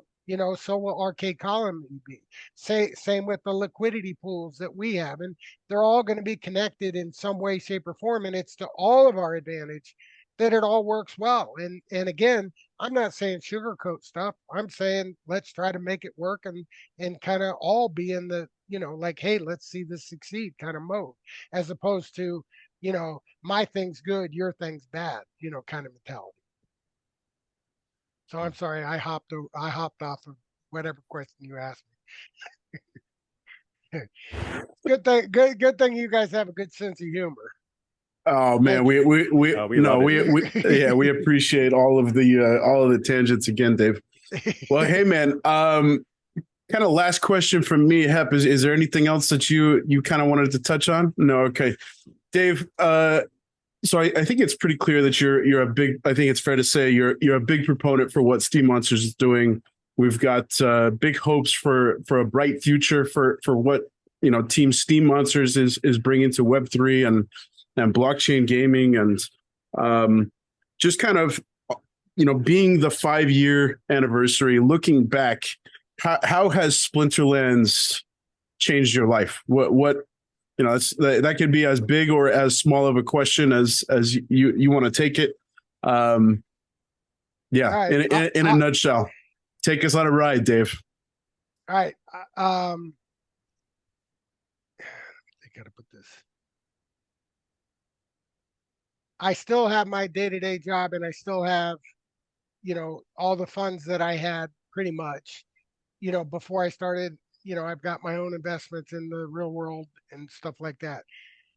It's been a blast, accumulating the assets and playing the different aspects of the game, besides the game itself, which cards are the best buys, which assets are the best, watching the development, all being proud of the team, all those kind of things. And I would say that, somebody asked me today, like, if it, because if you look at my assets, they're probably, at least they show over 1 million based on, the prints. And they were like, geez, if I had 1 million, I would just close it out and call it a day. And it's like, the way I look at it is this isn't even my money. I mean, this is like money I want to give away to people. Like, I don't need this money. I like this whole situation. And I truly am excited because I think that one day, it's going to succeed. And when it does succeed, then in terms of how can it change, it won't change my life. Like, I'll still drive the same car and live in the same house and eat the same food. So my life isn't going to change, but what will change is my ability to help other people. And in my opinion, that's pretty damn exciting because as you get older, you realize, like I said, I've been all over the spectrum, and I used to want to have the nice car and the fancier house and the bigger room, more rooms in the house and all the fancy stuff that you get. But as you get older, you realize none of that stuff really matters. But you do realize that you want to wake up every day and have a purpose. And in my opinion, the ability to help people, really help people, is a big deal. And so that's what I think Splinterlands is giving me the possibility of. I don't know whether it's not 100%, but I'm actually pretty excited. I think it's possible that $1 million that you might see in my account may one day be $100 million or more. So I just keep my head down, keep plugging away, keep paying attention. I don't think anybody should ever be blind. I think you should always pay attention, but as long as they keep listening and as long as they keep adjusting, and paying attention and paying attention to the failures and the successes, I mean, I love our chances. So, that's kind of where I'm at. I love it, man. No, that was great, man. And I think a couple of quick follow-up comments, Dave. I think number one, with that perspective in mind, I think we're all part of Team Possible, I guess. Looking at Team Possible as kind of an umbrella name for what we're trying to accomplish in Splinterlands. I'm right there with you, man. And number two, what a great humble response from somebody as big as yourself in the game, and something I really admire about a lot of the big dogs that we've had on the show is how can we use this game to better the world? And it's on the surface it sounds like such a silly prospect and such a silly thought, but the reality is that it is possible. And it's already happened in some instances. So yeah, kudos to you, man. I think I speak on behalf of a lot of the folks in the community and saying that, we're honored to have you kind of representing us, smaller guys as one of the community leadership roles. We appreciate what you do for Splinterlands, what you do for Hive, and keep fighting the good fight, Dave. Thank you for what you do, man. Thank you. I appreciate you guys giving me the time. And,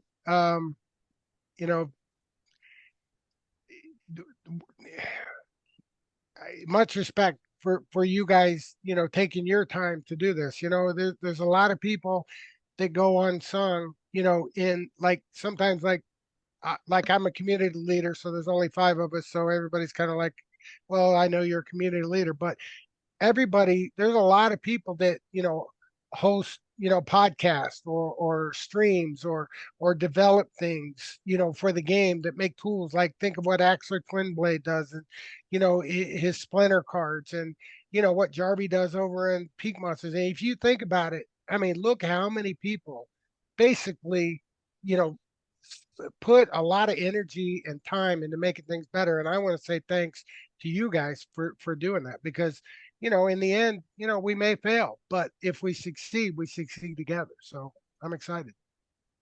Thank you. Hey, man, it's an honor. Yeah, I think we certainly have these conversations as kind of a fun hobby, and I think moving forward, I'm always going to remember that wish that you wished upon us about an hour ago. that we don't have that big of an audience. Hopefully that number changes moving forward, man. I was just joking. Make sure you. I know you were. I know you were. Yeah, that doesn't mean it's not going to stick in my craw, Dave. Come on now. I actually hope you guys get hundreds of thousands, and anything I can do to make that happen, I would be happy to. Well, we'll continue to do what we do, man. Just not this broadcast. Every other broadcast, yes. But, I'm shy. I don't like people that, like, I'm not going to, like, if you send me the link, I'm not going to, like, be posting it out, like, I don't know. Like, I'm happy to talk to you guys, but, I'd rather other people take the spotlight. I don't particularly need it, Hey, man.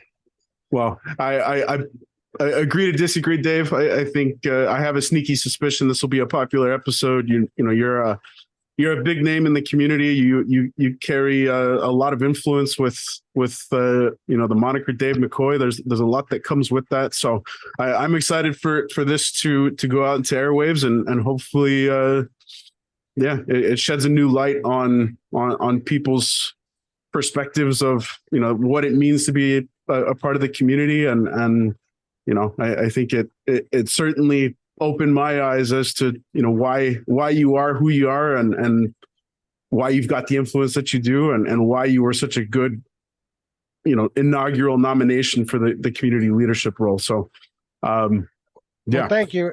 And this is a great community too, by the way.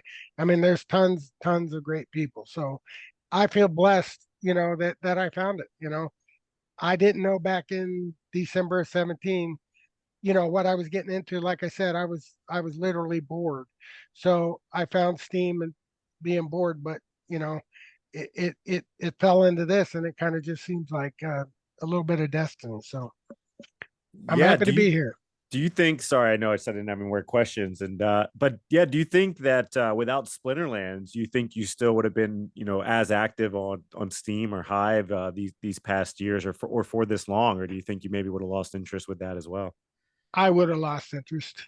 Yeah. In other words, the game, not that I like the idea of decentralization. I like that the cryptocurrency can, be sent from, North Carolina to, Taiwan, in a second, and the payments and the decentralized part of it. Like, I like all that, but I think the blogging aspect is, it's one of those things where, you kind of got to be a writer to want to do that on a regular basis. I was there more for the community. And if the community went, I don't know if the community I was connected to at that time, if I would still be there, because they probably would have, dispersed. Whereas because of Splinterlands, everybody kind of got here, and then it's just constantly been renewing over the years. Like there's people that came in a year ago and 2 years ago and 3 years ago. And so it's like a rejuvenating, process. So I'm still just as excited about the community as I was 5 years ago, even though there's a lot more people that I now am connected to, just like you guys. Like, I feel connected to you guys now just from one phone call, or video or podcast or whatever you want to call it. So no, I don't AM radio session, Dave. We'll call it that to bring it home for you. Yeah, there you go. All right. Well, thank you guys, and I know you went over, so thank you for giving me some extra time. That was cool. No, man, we needed it. Glad to have it. Yeah, you were worried. You said, "Well, we're not going to go an hour and a half, right?" And I kind of had a suspicion that, we might go a little over that. So, but it's all great. So, thank you for, I know it's getting late here, but thanks for, giving us your time and talking with us and talking with our audience. I think it's a lot of great stuff that people are going to be really excited to hear. Cool. Well, if you ever want me back, feel free to give me a call. I'd be happy. Absolutely. To come back. We'll count on it, Dave. We'll certainly come and knocking, bro. Yeah. All right. Well, everybody, thank you for tuning in and giving us a listen. Hope you enjoyed the episode, and you have been listening to The People's Guild.